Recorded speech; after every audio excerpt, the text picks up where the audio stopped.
Hello everyone, welcome to the new world with आई18 thinking. तो दोस्तों, आज हमारा ये chapter wise 25 most expected question का सीरीज चल रहा है, जिसमें हम आज इक्विलिब्रियम के 25 मोस्ट एक्सपेक्टेड क्वेश्चन ले रहे हैं नीट 2025 के लिए। ठीक है, इन क्वेश्चनों के थ्रू आपका पूरा चैप्टर ऑलमोस्ट रिवाइज हो जाएगा 99%। और मैंने बहुत ही सिलेक्टेड क्वेश्चन लिए हैं। इन क्वेश्चनों के थ्रू आपका ट्रिक भी मैं सिखा दूंगा, आपका अप्रोच क्या होना चाहिए वो मैं आपको बताऊंगा, है ना। और आपको कैसे क्या क्या फॉर्मूले, कौन कौन से इंपॉर्टेंट फॉर्मूले, वो सारी बातें हम डिस्कस करेंगे। ठीक है, और फिलहाल के लिए हम क्वेश्चन पेपर पहले कम्युनिटी पोस्ट पे दे देते हैं यूट्यूब के, है ना।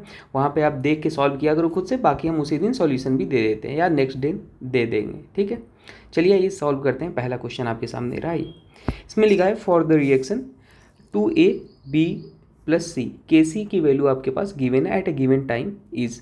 ठीक है, concentration of A B C भी गिवन है, तो बोला है कौन सा स्टेटमेंट सही है। आइए इसको सॉल्व करते हैं। देखिए, इसको सॉल्व करने के लिए आपको एक कॉन्सेप्ट पता होना चाहिए। जब भी कभी आपको रिएक्शन के बारे में पता करना हो, रिएक्शन फॉरवर्ड जाएगा या बैकवर्ड जाएगा, है ना, तो उसके लिए आपको एक चीज़ याद रखना है कि हमारे पास अगर क्यू सी की वैल्यू, ये भी आपके कांस्टेंट ही होता है क्यू सी, बस जब आप के सी लिखते हो ना तो वो इक्विलिब्रियम पे होता है वैल्यू, और ये क्यू सी लेते हो तो आपके इक्विलिब्रियम पे नहीं होता। अगर क्यू सी ग्रेटर आ जाता है तो आपके पास जो रिएक्शन होता है वो कहाँ पे मूव करेगा, बैकवर्ड डायरेक्शन में मूव करेगा।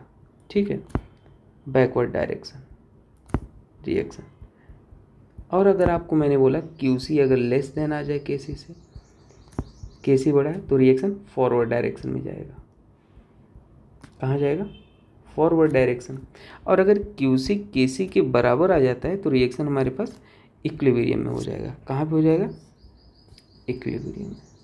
बस इसी कॉन्सेप्ट पे बेस्ड था क्वेश्चन। अब आपको यहाँ पे क्यू सी निकाल लेना। आप कोई कहेगा सर क्यू सी निकलेगा कैसे, तो देखो क्यू सी निकालने का तरीका सिंपल, जैसे इक्विलिब्रियम पे आप नहीं निकाल, आपके पास रिएक्शन क्या गिवन है 2A और क्या गिवन है B प्लस सी, ये सभी गैस के फॉर्म में होंगे।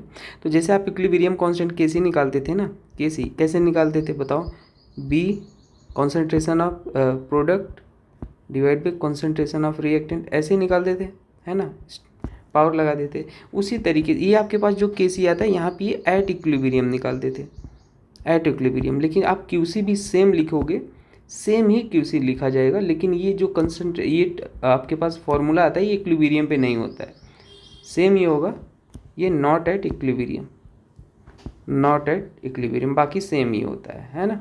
जैसे आप के सी का इक्वेशन लिखते हो, चलो क्यू सी निकाल लो।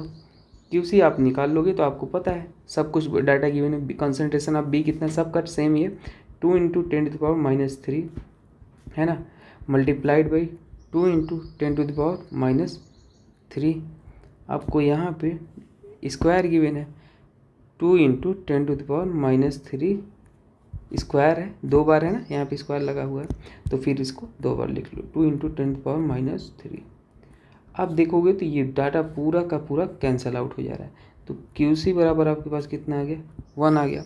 तो क्लियरली आप देख पा रहे हो के सी की वैल्यू आपके पास कितना है, देखो क्वेश्चन में गिवन 4 × 10⁻³ गिवन है, क्यू सी आपके पास 1 है। कौन सा वैल्यू बड़ा लग रहा है आपको, क्यू सी बड़ा नहीं तो नेगेटिव में भाई, ये तो नेगेटिव में वैल्यू है और ये आपके पास पॉजिटिव वैल्यू है, तो बड़ा कौन हो जाएगा, क्यू सी बड़ा हो जाएगा, है ना।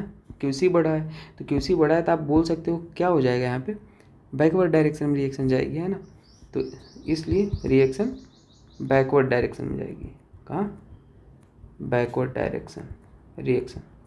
तो ऑप्शन नंबर कौन सा हो जाएगा, कहीं पे लिखा है बैकवर्ड डायरेक्शन, ऑप्शन नंबर 3 हो जाएगा। ठीक है, और ये फॉर्मूले को थोड़ा सा मैं कहूँगा इसको उसमें लिख देते हैं ना, बॉक्स में जो भी ये चीज़ें हैं, तो थोड़ा सा आपको PDF में मिल जाएगा, आप डाउनलोड कर लेना, लिंक डिस्क्रिप्शन में मैं दे दूँगा, तो आपको बढ़िया ये बॉक्स में सॉरी सही से नहीं बना, स्क्वायर बनाना था मुझे, चलो बना देते इसको ऐसे, और यहाँ पे आपके पास अब हो जाएगा सही, हाँ अब सही है। ठीक है, चलो ठीक है भाई, चलो अभी आपको मिल जाएगा। चलिए नेक्स्ट क्वेश्चन की तरफ बढ़ते हैं। नेक्स्ट क्वेश्चन आपके पास है ये, at a given temperature and pressure the equilibrium constant value for the equilibria are given below. ठीक है, K2 द रिलेशनशिप आपसे बोला था। चलिए इसको सॉल्व कर लेते हैं। क्वेश्चन बहुत ही ईजी होते हैं ये वाले, कैसे सॉल्व करना ये समझो। बता देता हूँ आपको, पूरा कॉन्सेप्ट भी बताऊँगा, मैंने आपको बोला था। देखिए कॉन्सेप्ट ये बोलता है कि मान लीजिए आपके पास एक रिएक्शन है ए से बी हो रही है, यहाँ पे आपके पास K1 है, और अगर आप इसी रिएक्शन को रिवर्स कर दो, मान लो बी से ए कर दो, तो यहाँ पे आपके पास वैल्यू, आपके पास नया वैल्यू क्या हो जाएगा, ये वैल्यू जो हो जाएगा K डैश नाम दे देते हैं, ये वैल्यू आपके पास क्या हो जाएगा 1/K1। पहले वाले का रिवर्स किए हो तो रिवर्स ये हो गया है ना, केस नंबर 1 ये याद रख लो। केस नंबर 2 ये बोलता है कि अगर मान लो आपके पास रिएक्शन ए है, यहाँ पे आपके पास बी है, यहाँ पे आपके पास K1 है, आपने क्या किया, इक्वेशन ए में मल्टीप्लाई कर दिया ए से, मान लो, तो आपके पास जो नया ए वो आएगा वैल्यू, K1 में क्या किया है, ए से मल्टीप्लाई किया तो K⁴ लिख लो, बस सिंपल यही काम करना था, है ना। और तीसरा केस भी यहाँ पे आपको लिख देता हूँ। तीसरा केस मान लो आपके पास एक रिएक्शन ए से बी में हो रही है। अच्छा, ये जो रिएक्शन है इक्विलिब्रियम पे पढ़ रहे हो तो दोस्तों ये ऐसे होगा, है ना, फॉरवर्ड और डायरेक्शन दोनों इक्विलिब्रियम का साइन होगा, है ना, रिवर्सिबल का साइन, तो ये आप भूल मत जाना, ठीक है, यहाँ पे आप बना लेना। तो मान लो आपके पास एक रिएक्शन है ए से बी, और ये सारे प्रोडक्ट जो रिएक्टेंट और प्रोडक्ट है वो गैसेस स्टेट में होते हैं ना, तो ये बेसिक बात है। और मान लो इसको हमने क्या कर दिया, यहाँ से एक इक्वेशन और दी हुई है, पी से क्या बन रहा है, आर बन रहा है, यहाँ पे ए से पी बन रहा है और पी से आर, कुछ आप ले लो, और आर से आपको पी निकालना है, इसका ये है आपके पास, ये निकालना है पी प्लस आर निकालना है, ये K1 है, ये आपके पास K2 है, आपको वैल्यू इसका निकालना है। तो यहाँ पे आपके पास जो वैल्यू आ जाएगा वो क्या आ जाएगा, अगर आप जब ये निकालोगे K3, इसको नाम दे देते हैं हमने K3, तो K3 बराबर, देखो ये दोनों सम हुए हैं, तो सम होते हैं तो इसमें मल्टीप्लाई करके लिखते हैं, है ना, K1 K2 इसमें आप मल्टीप्लाई करके लिखते हो, तो ये 3 रिलेशन होते हैं, इन्हीं बेस्ड क्वेश्चन हमारे सॉल्व हो जाते हैं, ठीक है। आइए आपको बताते हैं क्वेश्चन को सॉल्व कैसे करना था। जो गिवन था लिख लो सबसे पहले इसको मैं बॉक्स में लिख दूँ, फिर से आपको आसानी होगा समझने में और कभी याद करने में, है ना। तो ये जो भी चीज़ें हैं इसको मैं आपको बॉक्स में बना के दे दूँगा, ठीक है, कोई बात नहीं, थोड़ा सा इधर उधर हो गया तो चलेगा, पर सही है ना। और ये भी आप याद रख लो, ये केस नंबर 3 है, ठीक है, क्योंकि इससे बहुत क्वेश्चन आपके नीट में पूछे जाते हैं। अब आओ क्वेश्चन को सॉल्व करते हैं। सॉल्व तो हो ही गया था, अब देखो क्या करना था। यहाँ पे आपको क्या है, 3A2 + B2 और क्या गिवन है, 2A3B गिवन है, ठीक है। इसकी वैल्यू आपके पास कितना है, K1 है। ये बोला है आपके पास A3B2 की वैल्यू K2 है, तो द रिलेशनशिप बताना है आपको। क्या गिवन है, A3B, इसकी वैल्यू आप गिवन है 3/2 A2 + हाफ B2 गिवन है, इसकी वैल्यू आपके पास K2 गिवन है। तो रिलेशन क्या होगा, तो क्लियरली आप देख पा रहे हैं पहले वाली इक्वेशन को उल्टा करके लिखा गया है यहाँ पे। ये आपके पास जो इक्वेशन गिवन थी इसको जस्ट रिवर्स किया गया है यहाँ पे। देखो ये प्रोडक्ट साइड है आपके पास, दिख रहा है A3B, और यहाँ पे रिएक्टेंट साइड आ गया, और क्या चेंजेस हैं, डिवाइड बाई 2 किया गया है। तो सबसे पहले अगर आप K2 का रिलेशन देखोगे तो साफ साफ आपको समझ में आ रहा है, पहले वाले को रिवर्स किया गया तो उल्टा कर लो, 1/K1 लिख लो, और फिर आपको देख रहे हो 1/2 से मल्टीप्लाई किया गया, तो 1/2 से जब मल्टीप्लाई किया गया यहाँ पे, तो आप लिए लिख सकते हो पावर में 1/2 लिख सकते हो, यही तो होगा ना। अरे ये 1/2 से ही तो मल्टीप्लाई हुआ है। अगर नहीं समझ में आ रहा है तो कहो मैं करके आपको बता दूं। देखो मैं फिर से इधर साइड में लिख देता हूँ, कई लोग होंगे जो पर नहीं समझ पाते हैं। देखो इसको उल्टा कर दो, उल्टा कर दिया 2A3B, और आपके पास यही आएगा 3A2B2। अब यहाँ पे मल्टीप्लाई कर दो 2 से, मतलब हाफ से, तो यहाँ पे 2 ही आ जाएगा, और यहाँ पे 3/2 और यहाँ पे P/2। तो देखो सब कुछ तो बन गया ना, इससे कैंसिल, तो आपके पास ये क्या आ गया, यही तो आ गया ना। तो यही हमने पावर में कितने से मल्टीप्लाई हुआ, तो हाफ से, तो इसलिए हमने पावर में इसको लिख दिया।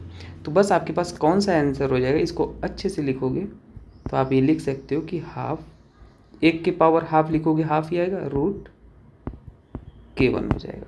तो ऑप्शन नंबर कौन सा सही हो जाएगा, ऑप्शन नंबर आपके पास D करेक्ट हो जाएगा, ठीक है। चलिए नेक्स्ट क्वेश्चन को सॉल्व करते हैं। नेक्स्ट क्वेश्चन आपके पास है ये क्वेश्चन मैं आपसे बोला था कि बताइए यहाँ पे केपी और केसी में रिलेशन क्या हो जाएगा। सॉल्व कर लेते हैं, बहुत ही सिंपल है।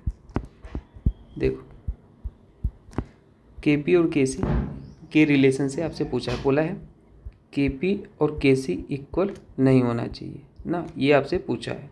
इसको कैसे निकालोगे? फॉर्मूला हम पढ़ते हैं, केपी बराबर होता है केसी r⁴ डेल्टा एन जी। ये फार्मूला हमें इक्विलिब्रियम में बताया जाता है। अगर मान लो आपके पास जो डेल्टा एन जी है, डेल्टा एन जी क्या होता है? जो प्रोडक्ट में मोल होते हैं, प्रोडक्ट में मोल किसके? गैस के मोल माइनस रिएक्टेंट में मोल होते हैं किसके? गैस के। ठीक है, तो वो अगर मान लो आपके पास डेल्टा एन जी आपके पास, मैंने क्या बोला, ग्रेटर देन 0 आता है, तो के पी आपके पास हमेशा ग्रेटर देन होगा के सी होगा। अगर delta n g less than 0 आता है तो जो के पी होता है लेस देन के सी आता है। और डेल्टा एन जी अगर 0 आता है बराबर, तो यहाँ पे के पी जो होता है वो बराबर होता है के सी के। पूरा क्वेश्चन इसी पे सॉल्व हो जाएगा। अब देख लो पहले इक्वेशन में आपको साफ साफ दिख रहा है कि जो के की यहाँ पे डेल्टा एन जी की वैल्यू कितना है, निकाल लो। यहाँ पे डेल्टा एन जी निकालोगे कितना गिवन है? यहाँ पे आपके पास 1 है और यहाँ पे आपके पास 1 है, यहाँ पे ए 1 है। कितना आ रहा है? प्रोडक्ट में 2 मोल है, 2 और रिएक्टेंट पे 1 है, और गैस के लेना है से केवल गैस के मोल, तो ये कितना आ रहा है? यहाँ पे 1 आ रहा है भाई, 1 आ रहा है। तो ये तो आपके पास क्या हो गया, के पी ग्रेटर देन के सी हो जाएगा, क्योंकि ग्रेटर देन ये 0 है। तो इस केस में तो आपके पास के पी क्या आ रहा है? के पी ग्रेटर देन के सी आ रहा है। इस केस में निकाल लेते हैं। यहाँ पे आपके पास डेल्टा एन जी निकालोगे, डेल्टा एन जी यहाँ पर निकालोगे तो कितना आ जाएगा? 2 और 2 0 आ तो रहा है भाई। एक ये है, एक ये है, एक ये है, एक ये है, सभी गैस है। तो यहाँ डेल्टा एन जी आपके पास कितना आ रहा है? 0 आ रहा है। और यहाँ पे आपके पास जो के पी आ जाएगा वो किसके बराबर आ जाएगा? के सी के बराबर आ गया। यही तो आपसे पूछा था क्वेश्चन में, सिंपली कुछ करना ही नहीं था। और यहाँ पे आप निकालोगे तो 2, यहाँ पे 2 और क्या हो रहा है 2। के पी एंड के सी नॉट इक्वल बोला है भाई, क्या बोला है? के पी एंड के सी नॉट इक्वल। यहाँ तो के पी के सी इक्वल है, और यहाँ पर भी देखो, यहाँ पे डेल्टा एन जी जो आ रहा है इस केस में आपके पास 0 आ रहा है, तो के पी बराबर के सी आ रहा है। और यहाँ पर भी आप निकाल लो, ये भी आपके पास डेल्टा एन जी क्या आ रहा है? 0 आ रहा है, तो के पी बराबर के सी आ रहा है। ऑप्शन नंबर कौन सा है? केवल ऑप्शन नंबर फर्स्ट ही सही हो गया। तो ये तो नॉट इक्वल है ना। अरे देख लो यहाँ पे PCl5 गैस है, और यहाँ पे लिखोगे PCl3 प्लस Cl2 गैस जरूर रहना चाहिए, ये याद रख लेना। कहीं पे मैं ना लिखूँ तो आप अंडरस्टूड करना, ठीक है। तो यहाँ पे डेल्टा एन जी बराबर देख रहे हो ना, आपके पास ये एक है, ये एक है, 1 + 1 ये, और यहाँ 1, ये आपके पास कितना आ गया? 1 आ गया। तो greater than delta n g 0 है, तो के पी भी हमारे पास ग्रेटर देन के सी आ गया, है ना। तो ऑप्शन नंबर 1 ही सही होगा। चलो नेक्स्ट क्वेश्चन सॉल्व करते हैं। नेक्स्ट क्वेश्चन आपके पास है ये, दिख रहा है, the concentration of the species in the reaction आपको गिवन है are 2, 3, 10 and 6 respectively at 300 kelvin, delta G naught for the reaction. आइए सॉल्व कर लेते हैं इसको। देखिए इसको जब आप सॉल्व करेंगे, सबसे पहले आपके पास जो रिएक्शन गिवन है उसे आप लिख लिया करिए। क्या गिवन है? A + B, और यहाँ पे गिवन है C + D गिवन, ठीक है। और आपका इसका इक्विलिब्रियम पे सबका कंसंट्रेशन भी गिवन है, एट इक्विलिब्रियम सब कुछ गिवन है, ये बता के रखा है। कितना गिवन है? A का है 2 है, और ये B का है 3 है, इसका 10 है, और इसका 6 है, ठीक है। और क्या बोला? कंसंट्रेशन ही गिवन है, तो वॉल्यूम वगैरह का तो रिक्वायरमेंट ही नहीं है। और आपसे पूछा क्या था? Delta G not. जो डेल्टा जी नॉट होता है स्टैंडर्ड माइनस RT, मैंने थर्मोडायनामिक्स में भी बताया था, वो ln के बराबर होता है। लेकिन आपको के तो पता नहीं है, तो के, आप के को यहाँ पे पता नहीं है, के निकालने के लिए यहाँ हेल्प लोगे। के कैसे निकालते हो? यहाँ पे के सी जब निकालोगे इक्विलिब्रियम पे, तो क्या हो जाएगा? प्रोडक्ट का कंसंट्रेशन डिवाइड बाई रिएक्टेंट का कंसंट्रेशन। रिएक्टेंट आपके पास A है और ये B है। फर्दर इसको जब सॉल्व कर लो, सब कुछ गिवन है। C कितना है? 10, D कितना है? 6, और यहाँ पे A कितना है? 2 × 3। तो ये आप फर्दर से सॉल्व करोगे तो 3 1 जा 3, 3 2 जा 6, 2 से 2 ये आपके पास आ गया 10 आ गया। ठीक है, अब वैल्यू यहाँ पे पुट कर लो। जो डेल्टा जी नॉट आएगा माइनस आर की वैल्यू कैलोरी में 2 होती है ना, और जूल में 8.314 होता है।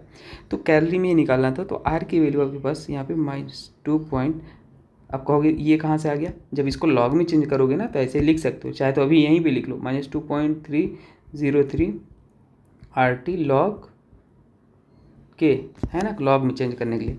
तो ये आपके पास आर की वैल्यू आपके पास लिख लो 2, टेम्परेचर आपको गिवन होगा 300 केल्विन, दिख रहा है ना, आप यहाँ गिवन है, और log 10 आप के वैल्यू आपके पास 10 है, log 10 की वैल्यू 1 हो जाएगी।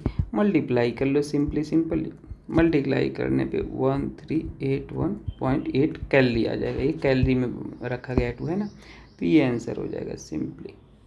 कहीं पे दिख रहा है आपको? ऑप्शन नंबर बी में दिख रहा है। ठीक है, चलिए नेक्स्ट क्वेश्चन को सॉल्व करते हैं। नेक्स्ट क्वेश्चन आपके पास है Kp for the following reaction is इतना, what will be the value of Kc for the reaction at same temperature। आपको Kp का वैल्यू गिवन है, ठीक है, Kc आपको निकालना है। चलिए इसको भी सॉल्व कर लेते हैं। देखिए आपको क्या बोला है, पहले रिएक्शन जो गिवन है उसे लिखिए। CO2 इक्विलिब्रियम पे हमेशा ऐसे ही किया करिए, है ना। कार्बन सॉलिड में गिवन है, और सॉलिड का कंसंट्रेशन हमेशा 1 होता है। ठीक है, ये बातें आप याद रखिएगा। सॉलिड का कंसंट्रेशन क्या होता है? 1 होता है। कंसंट्रेशन ऑफ सॉलिड लिख लो ऐसे चाहे तो, इसका ऑलवेज 1 होता है। क्या बोला था? What will be the value of Kc। आपको पता है जो Kp बराबर, और Kp Kc का बात कर दे तो आपको फॉर्मूला तुरंत ही लिख देना है, डेल्टा Ng। यहाँ पे जो डेल्टा Ng की वैल्यू है कितना है, प्रोडक्ट में 2 मोल है, रिएक्टेंट में 1 मोल है, केवल गैस का लेना है, तो आपके पास 1 है। Kp की वैल्यू आपके पास गिवन थी, कितना गिवन थी? Kp for the following reaction is 3, Kp की वैल्यू 3 गिवन थी। Kc आपसे पूछा था। R की वैल्यू अगर लीटर एटीएम में गिवन है सब कुछ, तो R की वैल्यू आप यहाँ पे रख दो 1/12, ये कैलकुलेशन ईजी हो जाता है ना, यहीं भी लिख लो। अगर कभी R की वैल्यू आप लिखते हो तो या तो लिखो 0.0821 लिखते हैं, या इजी करने के लिए 1/12 लिखते हैं इसको। और जूल में गिवन हो तो 25/3, अगर आर की वैल्यू जूल में, ये आपके पास लीटर एटीएम है ना, आगे और कुछ होता है यूनिट, मोल पर केल्विन, वो मैं नहीं लिख रहा। 25/3 ये इन जूल में निकालना हो तो ये रखते हैं। और टेम्परेचर की वैल्यू आपको पता है, कितनी पता है? टेम्परेचर गिवन है कहाँ पे है, at the value of the reaction what 1000 kelvin की गिवन है टेम्परेचर, है ना। तो ये आपके पास इसे भी रख दो 1000, और डेल्टा Ng की वैल्यू 1 थी, तो वहाँ पे आपको कुछ करना नहीं था। तो Kc की वैल्यू आप निकाल लोगे, कितना हो जाएगा, ये 12 का मल्टीप्लाई कर दोगे इधर, कितना हो जाएगा, 12 3 जा 36, और डिवाइड बाई 1000 हो जाएगा, है ना। तो ये आपके पास जब Kc निकालोगे इसको कैलकुलेट करके, अब मतलब तो 0.0 कितना आ जाएगा, ये 3 बार 0 है, तो मतलब यहाँ पे 0.036 ऐसे लिख सकते हो, है ना। और यहाँ पे फर्दर जब पावर के टर्म्स में इसको लिखना चाहोगे तो 3.6 इंटू 10⁻⁻², क्योंकि ये डेसिमल के आगे कितने, 1 2 बार 2 नंबर पे नॉन डिजिट 0 नंबर आ रहा है, तो इसलिए हमने 2 डिजिट डेसिमल को खिसका के लिख दिया, और पावर में उतना नेगेटिव लगा देते हैं। लेफ्ट टू राइट चलते हैं तो नेगेटिव, राइट टू लेफ्ट चलते हैं तो पॉजिटिव। तो आपके पास कितना आ गया, 3.6। आंसर क्या बोला था आपसे, देख लेते हैं। ये तो होगा नहीं भाई, ये तो होगा नहीं, ये है 3.6 आंसर। और पावर में वैल्यू कुछ ऑप्शन गिवन था नहीं, ये भी नहीं होगा पावर, एग्जैक्ट आंसर तो आपके पास ये है ना, अगर यहाँ पे एक्स वगैरह करके, ये है एग्जैक्ट आंसर, है ना। तो ऑप्शन नंबर सी हो जाएगा, ये भी नहीं लिख देना, ठीक है। देख रहे हो कितना बारीकी आंसर है। चलो नेक्स्ट क्वेश्चन को सॉल्व करते हैं। नेक्स्ट क्वेश्चन आपके पास है the equilibrium constant for the following reaction, ठीक है। K1 K2 में रिलेशन आपसे पूछा है, फिर से वही क्वेश्चन है, रिलेशन वाला क्वेश्चन। चलो इसको दिखाते, सॉल्व कर लेते हैं। क्या हो जाएगा भाई, पहले जो जो गिवन है ना आप उसे नोट करके लिख लो। क्या गिवन है, N2 + 3H2, ठीक है, 2NH3 है गिवन। दूसरे स्टेप में आपको क्या गिवन है, N2 + O2, यहाँ पे आपके पास है 2NO, ठीक है। यहाँ पे क्या हो जाएगा, H2 + ½ O2, क्या हो जाएगा, H2O हो जाएगा। ठीक है, आपको पूछा गया था किसके लिए, ये भी आप लिख लो जिसके लिए पूछा था ये 2NH3 प्लस 5/2O2, और यहाँ पे क्या आपके पास इनका वैल्यू भी गिवन था, इसके लिए आपके पास K1 था, इसके लिए क्या था K2 गिवन था, इसके लिए आपके पास K3 गिवन था, है ना। देखो, और यहाँ पे आपके पास K केवल लिखा था, तो इसकी वैल्यू आपके पास 2NO प्लस H2O निकालनी है। ठीक है, इतना हो जाएगा। यही इसका आपको K फाइंड आउट करना था। तो देखो इसके रिएक्टेंट साइड में क्या है, देखो थोड़ा सा लॉजिकल सोचना अच्छे से। इसके रिएक्टेंट साइड में NH3 है और यहाँ पे O2 है, और प्रोडक्ट साइड में क्या है NO और H2O लाना है। तो अभी इसमें देखो कहाँ पे आपको इसके यहाँ पे NH3 है, कहाँ पे NH3 दिख रहा है, इसके प्रोडक्ट साइड में दिख रहा है। देख पा रहे हो आप लोग, प्रोडक्ट साइड में दिख रहा है ना। तो अब आप क्या करो, इसको जस्ट रिवर्स कर दो। पहली बात है आपको फर्स्ट रिएक्शन को रिवर्स कर दो, रिवर्स करके लिखोगे तो क्या हो जाएगा 2NH3, और आपके पास इधर रिवर्स कर दिए तो N2 प्लस 3H2 हो जाएगा, और आपके पास जो K था वो उल्टा हो जाएगा, नया रेट कांस्टेंट आपके पास ये हो जाएगा ना, मतलब ये जो इक्विलिब्रियम कांस्टेंट है 1/K1 हो जाएगा। अब देखो आपको NH3 रिएक्टेंट साइड में हो गया, हाँ हो गया, हमको यही चाहिए। अब देखो आपको और क्या चाहिए था, O2 चाहिए, तो O2 कहीं पे, हाँ भाई यहाँ तो O2 है, रिएक्टेंट साइड में O2 दिख रहा है, कोई दिक्कत की बात नहीं है। और आपको थर्ड इक्वेशन में क्या दिख रहा है, हमें क्या चाहिए 2NO चाहिए, 2NO चाहिए। तो ठीक है, यहाँ पे प्रोडक्ट में 2NO है और हमें H2O चाहिए था, H2O। तो H2O कैसे आप ले सकते हो, एक चीज़ तो अपना कंप्लीट हो गया है, और आपको यहाँ पे 5/O2 चाहिए। तो 5/O2 कैसे हो सकता है, एक ऑक्सीजन तो यहाँ पे है, ठीक है, रिएक्टेंट साइड, और यहाँ पे आप क्या ऐसा कर दो कि ये ऐड करने में 5/2 हो जाए। तो हम एक काम करेंगे, यहाँ पे 3 से मल्टीप्लाई कर दो पूरे इक्वेशन में, तो आपके पास क्या हो जाएगा, हो जाएगा ये 3/2। देखो कैसे, अब यहाँ पे जो K3 था मल्टीप्लाई करने पे क्या हो जाता है, यहीं पे मैं लिख दूँ K3 की पावर 3 हो जाता है। अब हो गया काम अपना। अब तीनों इक्वेशन को ऐड कर दो। कौन कौन से इक्वेशन ऐड करना है, मान लो इक्वेशन ये आपके पास फर्स्ट है, हम इसे इक्वेशन सेकंड देते हैं और इसे इक्वेशन थर्ड देते हैं। तो आप ऐड कर दो, फर्स्ट सेकंड और थर्ड को ऐड करो। ठीक है, ऐड करोगे तो देखो क्या अपने पास आ जाए, रिएक्टेंट को ऐड करो और प्रोडक्ट को। तो फर्स्ट में आपके पास 2NH3 है, चलो लिख लो 2NH3, और सेकंड में आपके पास क्या है N2 है प्लस O2 है रिएक्टेंट साइड, और थर्ड में आपके पास क्या है रिएक्टेंट साइड 3H2 है प्लस 3/2O2 है। ठीक है, अब प्रोडक्ट साइड वाले में ऐड करो, यहाँ पे क्या है N2, फर्स्ट में 3H2, फिर सेकंड में आपके पास क्या है 2NO है, और थर्ड में क्या है, थर्ड में आपके पास है 3H2O, 3 से मल्टीप्लाई। ठीक है, अब इसको आप देखो ईजिली आप सॉल्व करके लिख सकते हो सब कुछ डाटा क्या कैसे है। देखो 3H2 से 3H2 यहाँ पे कैंसिल हो जाएगा, है ना, क्योंकि वो प्लस में इधर आएगा माइनस हो जाएगा, वो प्लस माइनस मतलब कैंसिल। और O2 और 3O2 को आप लिख सकते हो 5/O2, समझ पा रहे हो, N2 से N2 कैंसिल हो गया, और आप यहाँ पे लिख सकते हो 2NH3 प्लस 5/2O2, यहाँ पे 2NO प्लस 3H2O हो गया, समझ पा रहे हो। 3H2O कैसे हो जाएगा, एक H2O तो माइनस भी करना होगा, यहाँ पे H2O था, ठीक है, और K1 K2 3 से यहाँ मल्टीप्लाई, सही है, 3H2O, ओके। तो इस 3H2O से आपको फ़र्क नहीं पड़ना चाहिए, कोई दिक्कत की बात भी नहीं है, क्योंकि मेन अपना 2NO ये बाकी चीज़ें मेन आ गए हैं ना। H2O तो आपके पास लिक्विड होगा ना भाई, ये भी तो सोचो, हम गैस का केवल गैस अगर होता तो ही इफेक्ट डालता है, तो ये नहीं होता।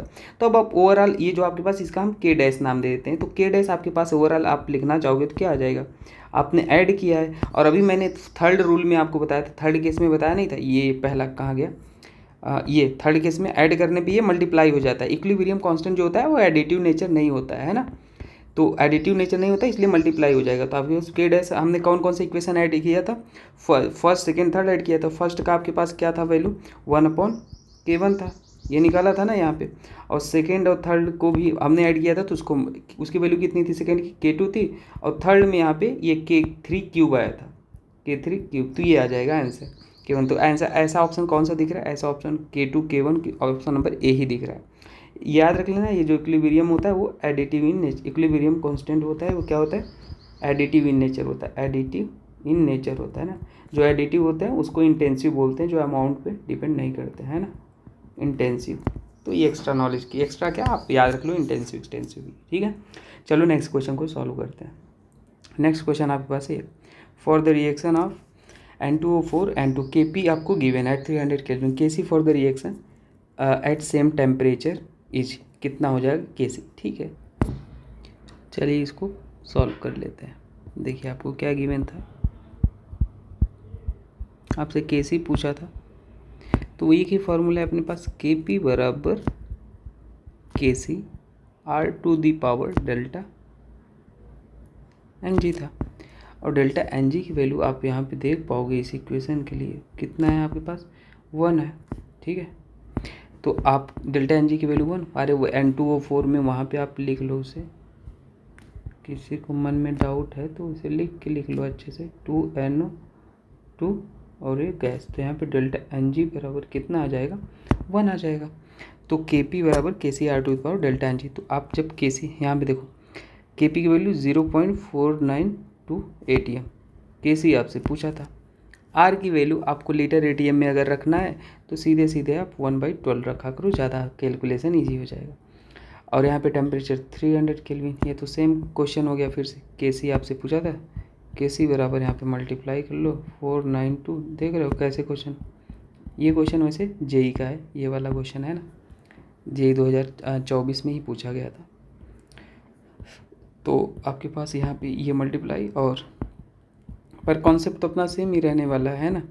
और फिर फर्दर इसको आप यहाँ पे सॉल्व करोगे, ये डेसिमल हटाना जानते हो ना, जैसे हटाओगे तो 492 और यहाँ पे डिवाइड में 1000 हो जाएगा, और 12 और यहाँ पे 300, इसको डिवाइड अच्छे से कर लेना है, सॉल्व करना है, आपके पास आ जाएगा 2 × 10⁻⁻2 आंसर। तो ऑप्शन नंबर आपके पास 2 हो जाएगा। यहाँ पे आपसे पूछा था एक, केवल ये गिवन था, आपसे केवल वैल्यू क्या पूछा था, 2 वाला पूछा था ना, लेकिन 2 तो कहीं पे गिवन नहीं था, पूरा ही यहाँ पे ऑप्शन टिक कर लो, कहीं पे दिख रहा ऑप्शन नंबर बी सही हो जाएगा। चलिए नेक्स्ट क्वेश्चन को सॉल्व करते हैं। नेक्स्ट क्वेश्चन आपके पास है, इफ़ XY Z KP1, बहुत ही अच्छा क्वेश्चन है, मतलब ये क्वेश्चन से आपका पूरा कॉन्सेप्ट टेस्ट हो जाएगा। मैं इसको पहले छोड़ा कर लेता हूँ भाई, इसको क्वेश्चन को, है ना, बहुत ही बेहतरीन क्वेश्चन है ये क्वेश्चन, आपको कई सारी बातें आपको सिखाने वाला है। आइए मैं आपको बताता हूँ, इसको स्मॉल कर लेता हूँ मैं, ठीक है। क्वेश्चन आप अच्छे से पढ़िएगा, सॉरी हाँ, क्वेश्चन को पढ़ लीजिए। देखिए क्या बोला है आपको, ये बोला है कि आपके पास एक इक्वेशन गिवन है, Kp1 बराबर 3 है जिसके लिए, और Kp2 बराबर 1 है। Degree of dissociation and initial concentration of both reactant X and A, ये क्या है, सेम है, इक्वल बोला है कंसंट्रेशन है, degree of, then the ratio of the total pressure at equilibrium P1/P2 क्या हो जाएगा, ठीक है, ये क्या हो जा रहा है, ठीक है। चलो आओ इसको सॉल्व कर लेते हैं। बेहतरीन, आप इस क्वेश्चन को अगर सॉल्व कर लेते हो ना, मतलब बहुत ही अच्छा कॉन्सेप्ट है यार। मैं ये इसलिए नहीं बोल रहा हूँ कि बहुत डिफिकल्ट है, मैं इसलिए बोल रहा हूँ बहुत अच्छा क्वेश्चन, बहुत बार बार क्वेश्चन पूछता है। देखो आपसे बोला है कि डिग्री ऑफ डिसोसिएशन सेम है, 2 रिएक्शन गिवन है, क्या क्या गिवन है लिख लो पहले, एक्स है ना, गैस स्टेट में है, उसमें अंडरस्टूड है, और यहाँ पे y है, इसके लिए z है, ठीक है। और इसके लिए जो Kp1 की वैल्यू आपके पास गिवन है वो कितना गिवन है, 3 गिवन है, ठीक है। दूसरी इक्वेशन जो आपको पास गिवन है वो है a है, और यहाँ पे आपके पास क्या लिखा है, 2b है। इसके लिए जो Kp2 की वैल्यू गिवन है वो है 1 है, ठीक है। अब यहाँ पे कुछ हम अजम्पशन मानते हैं, मान लेते हैं हमारे पास लेट डिग्री ऑफ डिसोसिएशन जो हमारे पास था वो कितना था, अल्फा था, दोनों केस में सेम ही था। अब देखो ऐसे क्वेश्चन हो तो उनको कैसे सॉल्व करने का तरीका ये होता है, आप इनिशियली मान लो, इसके इनिशियली मोल कितने मान लो, इसके इनिशियल मोल मान लेते हैं, इसके हमारे कितने थे, 1 थे। इसके प्रोडक्ट बना नहीं होगा, इसके मान लेते हैं 0 थे, कोई दिक्कत नहीं है। अब मान लेते हैं आपके पास एट इक्विलिब्रियम कितने मोल थे इसके, एट इक्विलिब्रियम जब मानोगे तो यहाँ पे मान लेते हैं कितने मोल हो जाएंगे, 1 - अल्फ़ा खर्च हो गया, अल्फ़ा जो वही है डिग्री ऑफ डिसोसिएशन, और जो खर्च हुआ वही तो यहाँ पे बना, ठीक है, ये हो गया। लेकिन अगर आपको क्वेश्चन में Kp का बात कहा है तो Kp देखो, Kp जब भी आप निकालते हो ना तो हमें पता है क्या होता है, जब पार्शियल प्रेशर आप निकालते हो, यहाँ पे मान लो पार्शियल प्रेशर आप हम A नाम दे देते हैं ना, तो आप कैसे निकालते हो, पी टोटल पार्शियल डाल्टन्स का लॉ होता है divide by mole fraction of A, जिसका पार्शियल प्रेशर आपको निकालना होता है पी टोटल से मल्टीप्लाई करते हो उसके मोल फ्रैक्शन से। ये आपके पास फार्मूला होता है। तो आपको मोल फ्रैक्शन निकालना है, इसलिए हमें एन टोटल की ज़रूरत पड़ेगी। मोल फ्रैक्शन कैसे निकलता है देखो, एन अगर mole fraction of N A निकालना है तो N A mole of A N A divide by total mole हो जाता है ना। ये तो हमें मोल फ्रैक्शन के टर्म्स में जाना था। यहाँ पे ये अप्रोच होता है ऐसे ही निकालना। अगर के पी की वैल्यू कभी पूछे तो एन टी आप लिख लो, यहाँ पे कितना हो जाएगा टोटल मोल 1 माइनस अल्फ़ा। थोड़ा सा इसको मैं और इधर करके लिखता हूँ, है ना। आप जब एन टी निकाल लोगे तो कितना आ जाएगा 1 minus alpha plus alpha, alpha से अल्फ़ा कैंसिल, ये कितना हो जाएगा 1 प्लस अल्फ़ा हो जाएगा। ठीक है, आपके पास एन टोटल कितना आ गया 1 प्लस अल्फ़ा आ गया। अब मोल फ्रैक्शन निकाल लो, क्योंकि पार्शियल प्रेशर आप तभी निकाल पाओगे। मोल फ्रैक्शन आप निकाल लो, यहाँ पे मोल फ्रैक्शन है, मोल फ्रैक्शन ऑफ एक्स कितना हो जाएगा, मोल कितने इसके 1 माइनस अल्फ़ा, टोटल मोल कितने 1 plus alpha. Mole fraction of Y alpha upon 1 plus alpha, total mole Z 1 upon 1 plus alpha, mole fraction आ गया। ये सब क्यों निकाला, क्योंकि हमें पार्शियल प्रेशर चाहिए, क्योंकि केपी के फॉर्मूले में पार्शियल प्रेशर चाहिए होता है ना।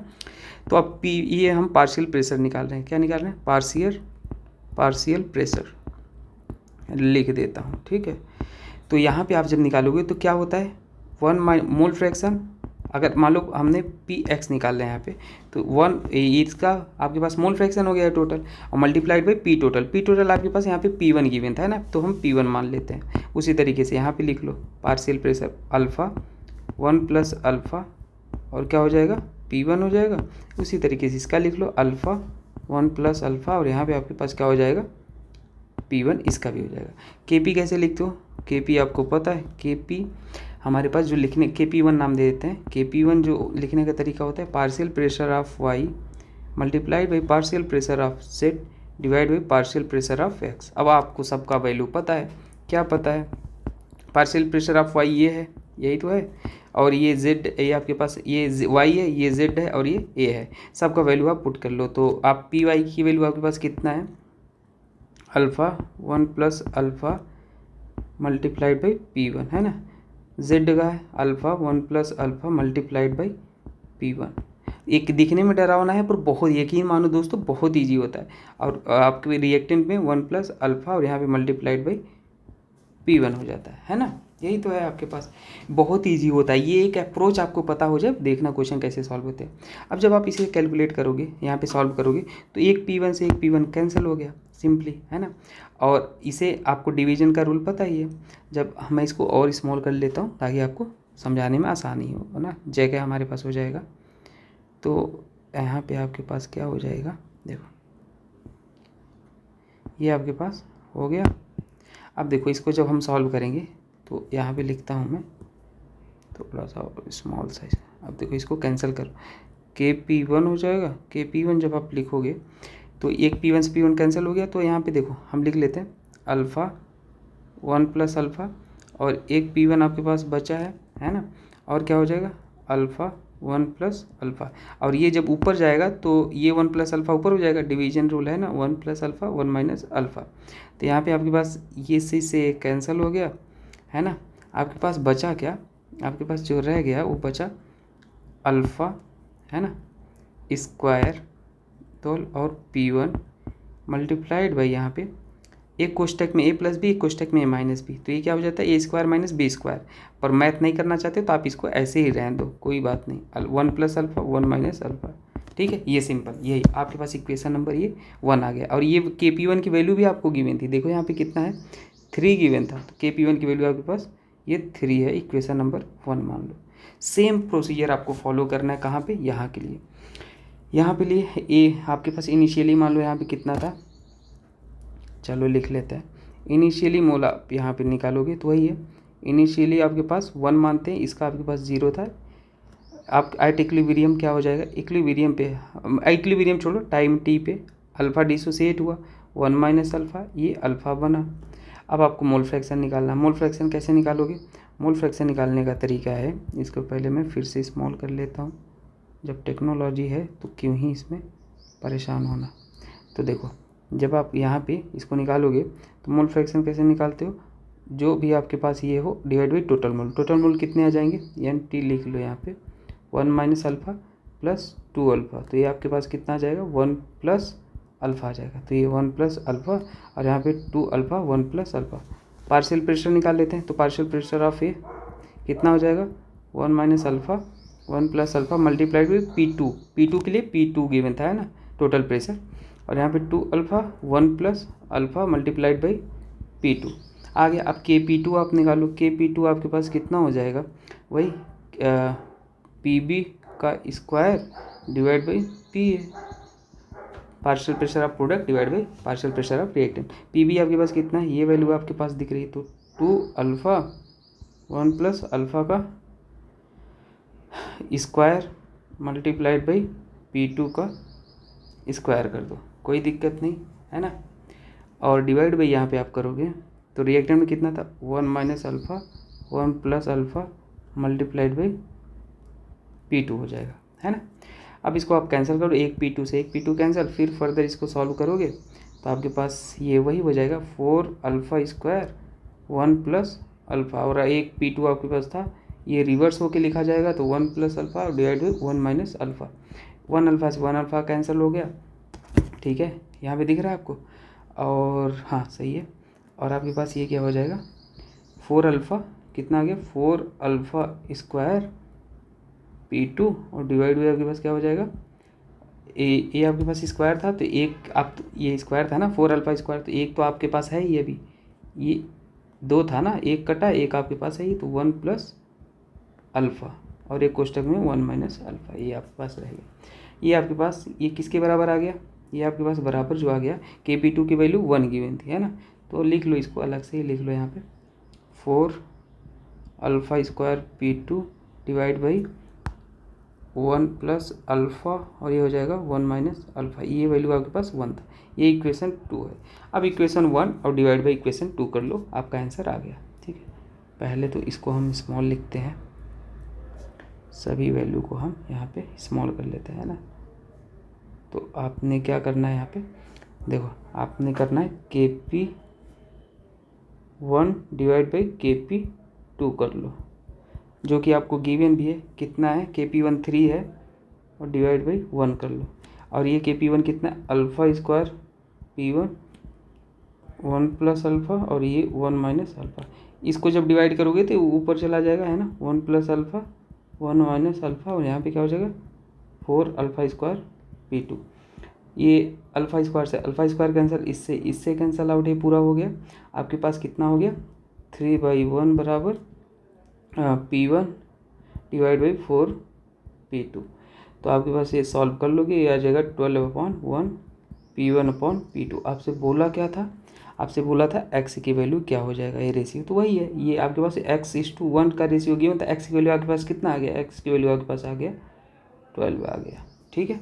तो आई होप आपको ये सारा समझ में आया होगा। ये आपको ये तो 2 क्वेश्चन एक बार नीट में 2-3 बार पूछा है, आपको एक ही स्टेप का रिएक्शन करवाएगा, ये जो मैंने करवाया यहाँ पे किया है ना, एक ही स्टेप वाला करके पूछता है, बहुत फेमस क्वेश्चन है ना, तो इसलिए मैंने आपको बता दिया, तो ऑप्शन नंबर बी सही हो जाएगा। चलिए नेक्स्ट क्वेश्चन को सॉल्व करते हैं।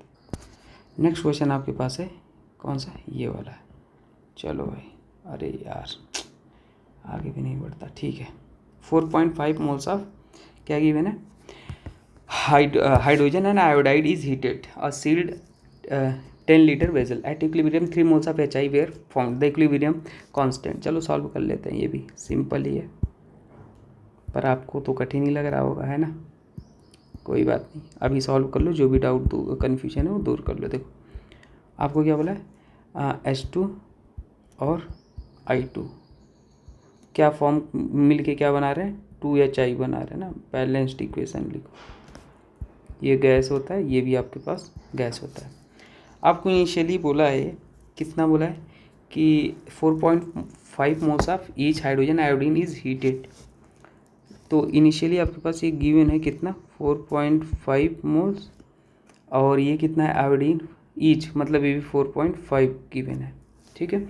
एट इक्विलिब्रियम 3 मोल्स ऑफ HI 3 मोल्स ऑफ फॉर्म्ड हो रहा है, कितना फॉर्म्ड हो रहा है 3 मोल्स ऑफ HI फॉर्म्ड हो रहा है, तो इनिशियली ये आपके पास था, और ये तो बना नहीं होगा, तो at a time T at equilibrium मान लो, आपके पास इक्विलिब्रियम मान लो, तो 4 अल्फ़ा मोल डिसोसिएट हुए, अल्फ़ा आपके पास डिसोसिएट, तो यहाँ से भी अल्फ़ा डिसोशिएट। अच्छा स्टोइकियोमेट्री जो 1 होता है ना, ये मल्टीप्लाई यहाँ होके लिखता है ना, तो उससे 1 था इसलिए नहीं लिखा। और यहाँ पे 2 इंटू क्या हो जाएगा अल्फ़ा, और आपके पास ये गिवन था 2 अल्फ़ा बराबर कितने फॉर्म हुए इक्विलिब्रियम पे, आपके पास बोला था कि 3 मोल्स ऑफ HI फॉर्म। तो 2 अल्फ़ा बराबर आप यहाँ पे कितना गिवन था 3 गिवन था। तो ये अल्फ़ा बराबर आपके पास कितना हो गया 3/2 आ गया। तो अल्फ़ा की वैल्यू आप सॉल्व कर लो। यहाँ पे अल्फ़ा की 4.5 और यहाँ पे कितना हो जाएगा 3/2 है ना, और यहाँ पर भी 4.5 और ये 3/2, और यहाँ पे 2 इंटू 3/2 हो जाएगा, 2 से 2 कैंसिल हो गया। अब बोला the equilibrium constant. Equilibrium constant कैसे, अब आपको कंसंट्रेशन भी निकालना होता है, तो हम वॉल्यूम मान लेते हैं। लेट वॉल्यूम आपको गिवन था 10 लीटर गिवन था, है ना। तो आप क्या करो, इसको सॉल्व कर लो, इसको पॉइंट ही निकाल लो। मैं तो कहूँगा 2 1 जा 2 और 2 5 जा 10, ठीक है, तो 1.5। तो ये कितना आ जाएगा माइनस करके लिख लो इसको। 4.5 मतलब ये 0 0 5 5 अब 4 में से 1, ये 3 आ जाएगा, और ये भी आपके पास 3 ही आ जाएगा, और ये भी आपके पास 3 ही आ गया। तो कंसंट्रेशन आप कैसे निकालते हो इक्विलिब्रियम पे, कंसंट्रेशन बराबर होता है मोल डिवाइड बाई वॉल्यूम। तो वॉल्यूम आप भी 10 गिवन है, 10 भी गिवन है ना, वॉल्यूम आपके पास 10 गिवन है, देखो 10 लीटर। तो यहाँ पे 3/10 और यहाँ पर भी 3/10 और 3/10। अब आप केसी निकालो। केसी क्या होता है तुरंत पता होना चाहिए, HI प्रोडक्ट का concentration square divide by reactant का कंसंट्रेशन, है ना। तो आपके पास प्रोडक्ट का कंसंट्रेशन 3/10 का स्क्वायर डिवाइड बाई रिएक्टेंट का कितना है 3/10 इंटू 3/10, पूरा कैंसिल आउट हो जाएगा। आपके पास ये केसी की वैल्यू 1 आ जाएगी। ऑप्शन नंबर ये सही हो जाएगा, ठीक है। चलो नेक्स्ट क्वेश्चन को सॉल्व करते हैं। नेक्स्ट क्वेश्चन आपके पास है delta G naught for 50% dissociation आपको गिवन है, ठीक है, एट 27 डिग्री सेल्सियस। आइए अब सॉल्व करते हैं इसको। Simple question, delta G not value आपको गिवन था, पूछ रहा था, सॉरी, है ना, पूछ रहा था। तो आपको रिएक्शन जो गिवन उसे लिख लो N2O4 आपको ये था रिएक्शन, यहाँ पे लिख लो क्या हो जाएगा 2NO2 हो जाएगा, ठीक है। तो स्टार्टिंग में आपके पास टाइम जब 0 था इनिशियली, तो ये आपके पास एज 1 माना करो हमेशा, ऐसे 0 टाइम टी पे मान ली, वही एन टी पे आपके पास मान लेते हैं डिसोसिएट हो गया कितना 1 माइनस अल्फ़ा, और ये बनेगा कितना 2 अल्फ़ा। आपको डिग्री ऑफ डिसोसिएशन अल्फ़ा कितना गिवन था यहाँ पे 50%। 50% को आप लिखोगे तो 50/100 लिख दोगे, जो कि आपके पास आएगा 0.5। तो यहाँ पे आप निकाल लो 1 माइनस 0.5, ये 2 इंटू 0.5, ये 0.5 आ गया, ये 1 0 आ गया इतना, ठीक है। अब KP आप कैसे लिखते हो, जो KP होता है वो आप लिखते हो partial pressure of product N2 का स्क्वायर डिवाइड बाई N2O4, ठीक है। तो आपके पास यहाँ पे पार्शियल, हम आप कहोगे मोल फ्रैक्शन भी निकालना पड़ेगा, निकाल लो, वही प्रोसीजर जो अभी किया था, पर आप परेशान मत हुआ करो, देखो यहीं पे निकाल लेते। मोल फ्रैक्शन आप निकालोगे कैसे, टोटल मोल आपके पास कितना 1.5 है ना, तो मोल फ्रैक्शन 0.5/1.5, इसका भी mole fraction 1 upon total mole 1.5, यही तो आएगा टोटल मोल, है ना। अब पार्शियल प्रेशर ऑफ PNO2 आप N2O4 पहले लिख लो 0.5/1.5, और P टोटल आपके पास गिवन है द एट 1 ATM गिवन है ना P टोटल, ठीक है। तो टोटल प्रेशर आपके पास इतना हो गया, ये भी आप लिख लिए।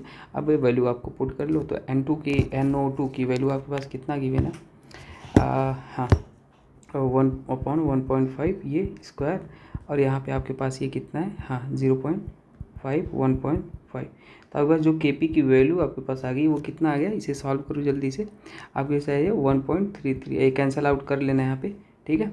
अब KP आ गया। अब डेल्टा जी नॉट बराबर क्या होता है, इसको फिर से मैंने स्मॉल करके यहाँ पे लिखते हैं, ठीक है। अब जो डेल्टा जी नॉट आप निकालते हो, कैसे निकालते हो, डेल्टा जी नॉट बराबर -RT ln KP लिखते हो। KP गिवन है तो KP, KC गिवन है तो KC, इससे कन्फ्यूज मत हो। तो जूल में निकालना है वैल्यू, क्योंकि यहाँ पे ऑप्शन में जूल दिख रहा है हर जगह जूल, तो जूल में 8.313 ही रखो, सिंपल 14 भी लिखते हैं, कोई बात नहीं। आंसर सेम आएगा। और टेम्परेचर 300 केल्विन था, टेम्परेचर 300 केल्विन था। एल एन के पी की वैल्यू आपके पास 1.3, एल एन 1.33 गिवन भी था। इसको लॉग में चेंज कर लेना, मल्टीप्लाई कर लोगे ना, लॉग में हो जाएगा -2.303 इंटू 8.314। अब माइनस वही माइनस है, अलग से नहीं लिखा मैंने, अलग सोच लो, ये दो माइनस प्लस हो जाएंगे ना, लॉग ये 1.33। अब वैल्यू आपके पास ये गिवन था, पुट कर लो, आपके पास डेल्टा जी नॉट आ जाएगा सिंपली -710 जूल पर मोल आ जाएगा। ऑप्शन दिख रहा है, ऑप्शन नंबर बी दिख रहा है। ठीक है, यही सही होगा, कोइंसिडेंटली मैंने उसी को टिक किया था। ठीक है, चलिए नेक्स्ट क्वेश्चन को सॉल्व करते हैं। नेक्स्ट क्वेश्चन आपके पास है, a mixture of 1 mole H2O and 1 mole CO given है। CO is taken in a 10 liter container and heated to 725 Kelvin at equilibrium 40% forwarded, ठीक है, by mass reacted carbon monoxide according to the reaction the equilibrium constant। बहुत ही simple, चलो solve करो, खटाक से इसको solve कर लेते हैं। बहुत ही डायरेक्ट फार्मूला बेस्ड क्वेश्चन है, कुछ अलग से मत आप दिमाग लगाना। CO आपके पास है, रिएक्ट कर रहा है H2O से, ये भी आपके पास गैस, ये भी आपके पास गैस ही है ना। ये क्या हो जाएगा आपके पास, ये क्वेश्चन में गिवन है, मैं अपने नहीं लिख लेना, बोल देना कि लिक्विड है ये सर, है ना, क्योंकि क्वेश्चन में गिवन था। अच्छा, आप, मैं बस ऐसे मजाक में बोल रहा हूँ, आप पूरा मत मानना, ठीक है। इनिशियली आपके पास ये कितना होता है, आपके पास 1 मोल गिवन है, और ये भी आपके पास 1 मोल है। ये प्रोडक्ट तो बना नहीं होगा, है ना, at a time T, at a time T आप मान लोगे ये 1 माइनस अल्फ़ा डिसोसिएट हुआ, 1 माइनस अल्फ़ा, और यहाँ पे अल्फ़ा अल्फ़ा ये बनेगा। ठीक है, ये हो गया। अल्फ़ा आपको गिवन था, कितना गिवन था, अल्फ़ा की वैल्यू आपके पास 40% था। 40% मतलब 0.4, 40 डिवाइड बाई 100 करोगे तो आपके पास कितना आ जाएगा, ये आपके पास आएगा 1 माइनस 0.4, 1 माइनस 0.4, और ये बनेगा 0.4, ये भी आपके पास 0.4 बनेगा। तो यहाँ पे ये कितना आ जाएगा, 0.6, 0.6, 0.4, 0.4 आ गया। ठीक है, अब आपके पास वॉल्यूम भी गिवन था, कंसंट्रेशन निकाल लो इसका, तो 0.6 divide by V, 0.6 divide by V, 0.4 divide by V, 0.4 divide by V, क्योंकि कंसंट्रेशन ही लिखना होता है ना इक्विलिब्रियम पे। तो केसी आप लिखोगे तो क्या हो जाएगा, केसी अगर आप यहाँ पे लिखोगे तो concentration of CO2 H2 product में जो है divide by concentration of CO, और यहाँ पे कंसंट्रेशन ऑफ H2। तो बस वैल्यू आप पुट कर लो, केसी बराबर आपके पास यहाँ पे आ जाएगा CO H2 का कंसंट्रेशन 0.4 V, और यहाँ पे 0.4 V, रिएक्टेंट में कितना है 0.6 V और 0.6 V से भी कैंसल आउट हो जाएंगे, समझ पा रहे हो ना, जब उसको ऊपर ले जाओगे तो केसी बराबर आपके पास ये दिख रहा है 4/6, 4/6, 2 2 जा 4, 2 3 जा 6, 2 2 जा 4, 2 3 जा 6, तो केसी बराबर आपके पास 4/9, 4/9। तो ये आपके पास केसी आ गया 4/9, पूछा गया था द इक्विलिब्रियम कांस्टेंट। ठीक है, अब इक्विलिब्रियम 4/9 को कैसे लिखोगे पावर के टर्म्स, तो यहाँ से देखो ये केसी आपके पास ये गिवन था, है ना, तो आप परेशान, यहाँ भी मतलब केसी, ये आपके पास केसी है, इसमें मल्टीप्लाई भी कर लो 10 स्क्वायर से, तो आपके पास ये केसी बराबर जो आ जाएगा 400 डिवाइड बाई 9 आ जाएगा, समझ गए। अब इसको सॉल्व करो तो आएगा 44.44, ऑलमोस्ट 44 के पास आंसर आ गया। ठीक है, तो आपके पास ऑप्शन नंबर बी सही हो गया, देख रहे हो कैलकुलेशन, कोई बात नहीं, इसे आप सीख भी लोगे अच्छे से। चलो नेक्स्ट क्वेश्चन देखते हैं। फॉर द रिएक्शन AB, है ना, the value of equilibrium constant 300 kelvin equal to, equilibrium constant at 300 kelvin 1 atm is equal to 100 ना, the value of delta G naught. चलो ये भी सॉल्व कर लेते हैं। देखो सिंपल क्वेश्चन है, बहुत ही सिंपल है, इस डायरेक्ट फार्मूला बेस्ड आपसे क्वेश्चन बोल रहा है। देखो आपको क्या गिवन है, ए गैस, और ये आपके पास गिवन है ना, वो बोल दिया है, भले ये रिवर्सिबल नहीं है, अब क्वेश्चन में गिवन था तो कोई दिक्कत नहीं है। आपसे डेल्टा जी नॉट की वैल्यू ये पूछ रहा है, ठीक है। आपको प्रेशर भी ये गिवन है, कितना गिवन है, प्रेशर का कोई मतलब है नहीं, लेकिन आपको टेम्परेचर का मतलब है। वो कितना गिवन है? 300 केल्विन गिवन है। डेल्टा जी नॉट की वैल्यू आप जब कैलकुलेट करते हो क्या निकालते हो? -RT, है ना, ln के पी, यही तो निकालते हो। -R की वैल्यू आप पुट कर लो। -R, वैसे R को ईजी कर दिया कैलकुलेशन, R को पुट नहीं करना था। ऑप्शन भी देख लिया करो कभी कभी ज़िंदगी में। ln और Kp की वैल्यू आप निकाल लो। Kp की वैल्यू आपके पास गिवन है क्या? Equal to 1 atm in the for the reaction the value of the equilibrium constant at 300 kelvin is 300 kelvin is equal to 100। Equilibrium constant 100 given था, है ना। Kp कोई दिक्कत की बात नहीं, 100। तो आप इसको सॉल्व करोगे तो -R इंटू 300 ln, और ये 10 टू स्क्वायर कर लोगे।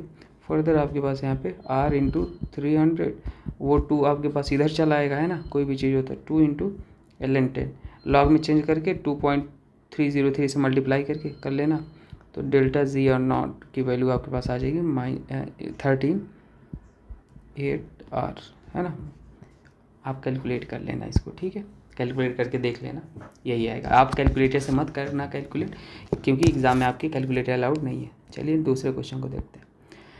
The equilibrium constant for the reaction इतना Kp at equilibrium the partial pressure of O2। बहुत ही अच्छा क्वेश्चन है, सिंपल है, मतलब अच्छा है, सिंपल। तो देखो ऐसे भी क्वेश्चन आपको आएंगे, है ना। क्या बोला था? AS और यहाँ पे M सॉलिड बोल दिया, मतलब आप वहाँ पे कंसंट्रेशन 1 हो जाएगा। और गैस के लिए ही हमारे पास Kp डिफाइन होता है ना। तो जब आप Kp यहाँ पे लिखोगे तो इसका तो Kp लिखोगे नहीं।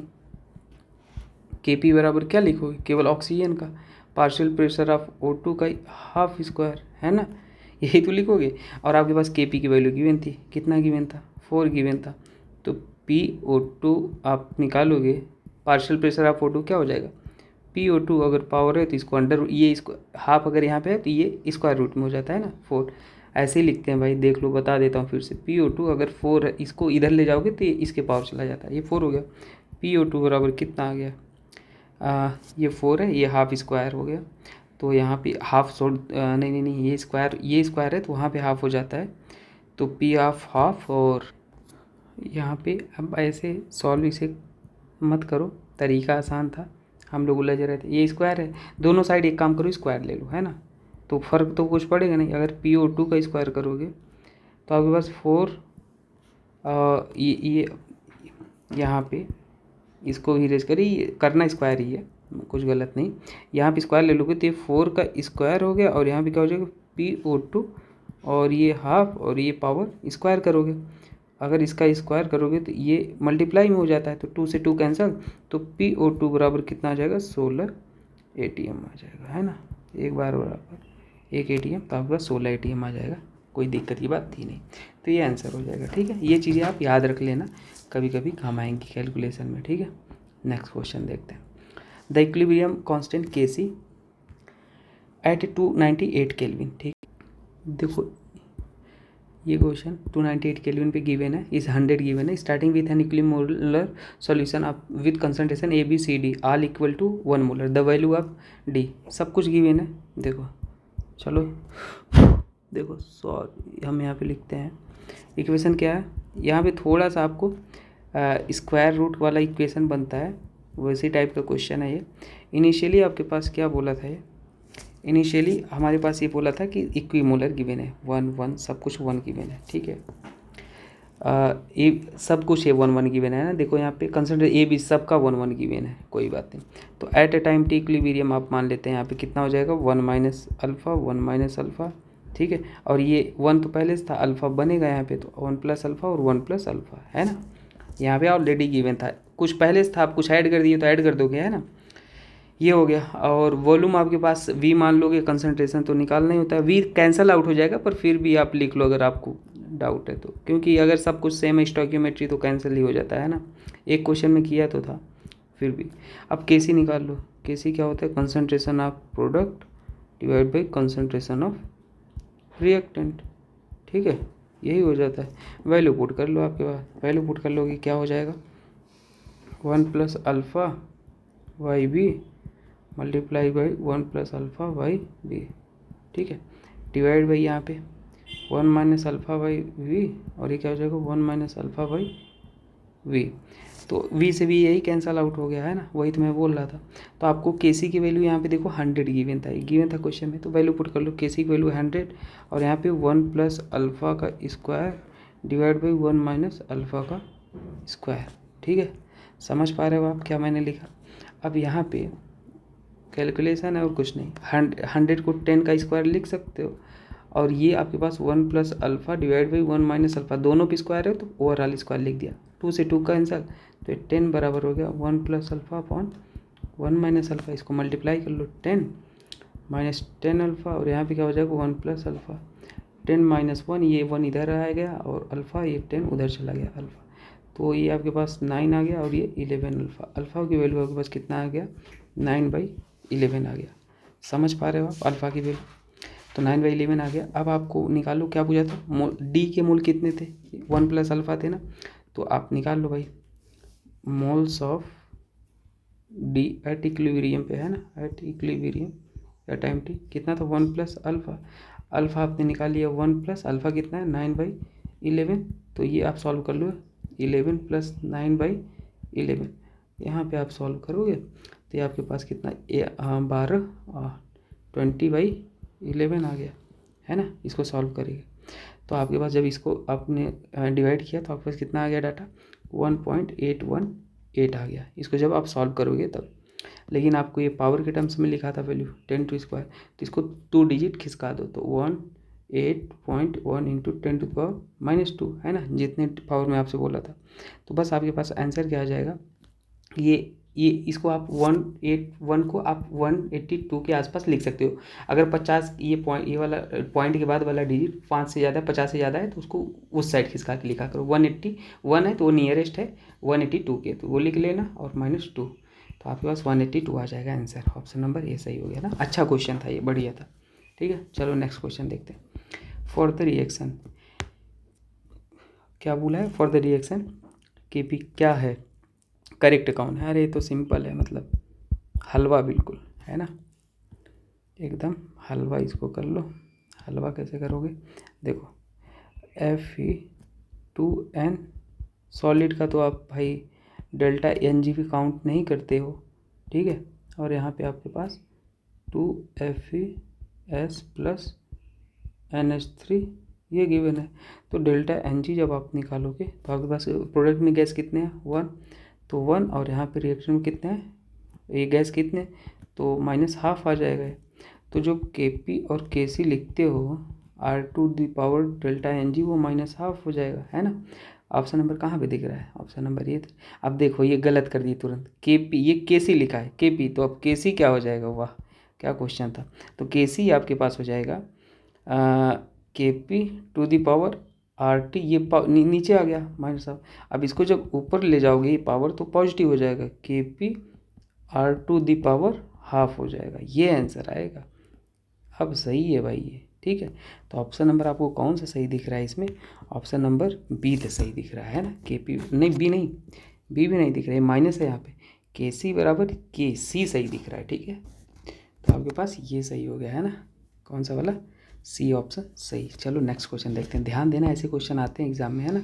The value of Kc is 64 given है for the reaction, the value of Kc for the following reaction. Kc इसके लिए पूछा है, फिर से ये वही ये रिलेशन पे पूछा है सवाल। रिलेशन मतलब कौन सा रिलेशन पता है ना, देखो जो मैंने सबसे पहला क्वेश्चन शायद कराया था उसी पे।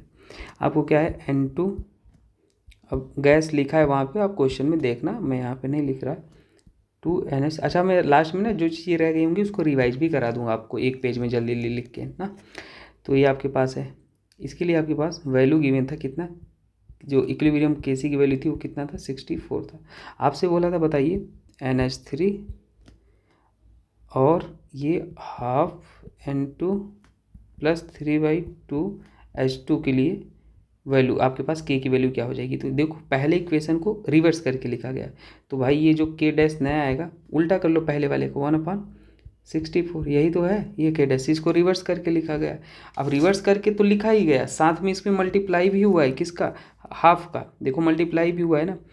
अरे भाई चलो समझो, N2 3H2, ये समझने के लिए हिंट मैं दे रहा हूँ ना, जिनको नहीं समझ आया। 2NH3 है, इसके लिए 64 था, इसको रिवर्स कर दोगे तो क्या हो जाएगा 2NH3, और ये क्या हो गया इधर हो जाएगा N2 + 3H2। तो यहाँ पे ये 64 1/64 मल्टीप्लाई कर दो हाफ से मल्टीप्लाई, तो ये 2NH3, और यहाँ पे क्या हो, इधर भी मल्टीप्लाई होगा, हाफ N2 प्लस 3/2H2। तो या 1/64 में आपने क्या किया, पावर लगा दो, मल्टीप्लाई जो होता है वो पावर में लग जाता है, तो वही अब यहाँ पे जो के डैश है यहाँ पे आपने पावर भी लगा लिया, तो ये हाफ से पावर, तो यहाँ पे 1/हाफ मतलब रूट होता है, तो इसे √64 और √1 कर लोगे तो 1 ही आ जाएगा, तो 1/8 आ जाएगा। तो ऑप्शन नंबर आपको कौन सा सही हो गया, डी सही हो गया। ठीक है, तो ऑप्शन नंबर डी सही हो गया। आई होप आपको समझ में आया होगा। चलिए आगे बढ़ते हैं। नेक्स्ट क्वेश्चन है आपके पास ये, ठीक है। अच्छा, ग्राफ से रिलेटेड मैं सारी बातें यहीं कर देता हूँ आपको, ठीक है। देखो, अगर कभी इक्विलिब्रियम का ग्राफ बोलता है तो मैं सारे पॉसिबल केस आज आपको यहीं बता देता हूँ, है ना। यहीं पे नोट करके लिख लेना सारे कौन कौन पॉसिबल होते हैं, कौन कौन नहीं। अगर कंसंट्रेशन वर्सेस टाइम का ग्राफ आपके बीच में हो, कंसंट्रेशन वर्सेस, यहाँ पे वर्सेस लिखो आप, ज़्यादा सही है ना। कंसंट्रेशन वर्सेस टाइम के बीच का ग्राफ आप लिखोगे तो देखो कौन कौन से ग्राफ बनेंगे, ये कैसे हो गए। यहाँ पे हमने कंसंट्रेशन लिया है और यहाँ पे आपके पास टाइम लिया है। तो ये इधर रिएक्टेंट होता है, रिएक्टेंट स्टार्टिंग में खर्च होगा, प्रोडक्ट इधर से बनना स्टार्ट हुआ, ये 0 प्रोडक्ट था, जैसे रिएक्टेंट खर्च हुआ प्रोडक्ट बनना स्टार्ट हुआ, ठीक। तो ये क्रॉप पॉसिबल। अब देखो कौन कौन सही है कौन कौन नहीं सही है, वो मैं सब बना देता हूँ, खुद ही पहचान लोगे। आपके पास यहाँ पे फिर से टाइम, दूसरी पॉसिबिलिटी है ये आपके पास आए तो, लेकिन ये यहाँ से प्रोडक्ट भी बने लेकिन ये ऐसे चले जाए। तीसरी पॉसिबिलिटी आपके पास है कि यहाँ पे ये कंसंट्रेशन है, ये टाइम है, ठीक है। ये रिएक्टेंट यहाँ से चले, ठीक है, ऐसे, और यहाँ से भी चले, लेकिन ये आपके पास ऐसे हो जाएगा, एक पॉइंट पे इक्वल हो बस नहीं। तो आपके पास यहाँ पे कौन कौन सा ग्राफ सही होगा कौन कौन सा सही नहीं होगा, तो ध्यान से देखना। देखो यहाँ पे आपके पास ये पॉसिबिलिटी होगी, एक और मैं बना दूँ रेट का और कंसंट्रेशन का, फिर आपको बताता हूँ। देखो, और रेट वर्सेस टाइम का बना देता हूँ, ठीक है। तो यहाँ पे आपके पास वाई एक्सिस में रेट है, यहाँ पे आपके पास टाइम है, तो यहाँ पर भी आपके पास ये ऐसे बनेगा, पहले केस में ये ऐसे गया, समझ पा रहे हो ना। ये आपके पास क्या है, ये आपके पास है रिएक्टेंट है, ये प्रोडक्ट, ये रिएक्टेंट है, ये प्रोडक्ट है, ये रिएक्टेंट है, ये प्रोडक्ट है, ठीक है। इधर से पहली पॉसिबिलिटी आपके पास ये बनेगा, दूसरी पॉसिबिलिटी आप बनाओगे तो ये आर और यहाँ पे टी, और ये आपके पास ऐसे जाएगा और ये ऐसे गया, ठीक है। ये आपके पास रिएक्टेंट, ये प्रोडक्ट। तीसरी पॉसिबिलिटी जब आप बनाते हो तो ये आर और टी आपके पास ऐसे जाएगा, क्रॉस कर जाएगा एक पॉइंट, ये आपके पास रिएक्टेंट, ये आपके पास प्रोडक्ट।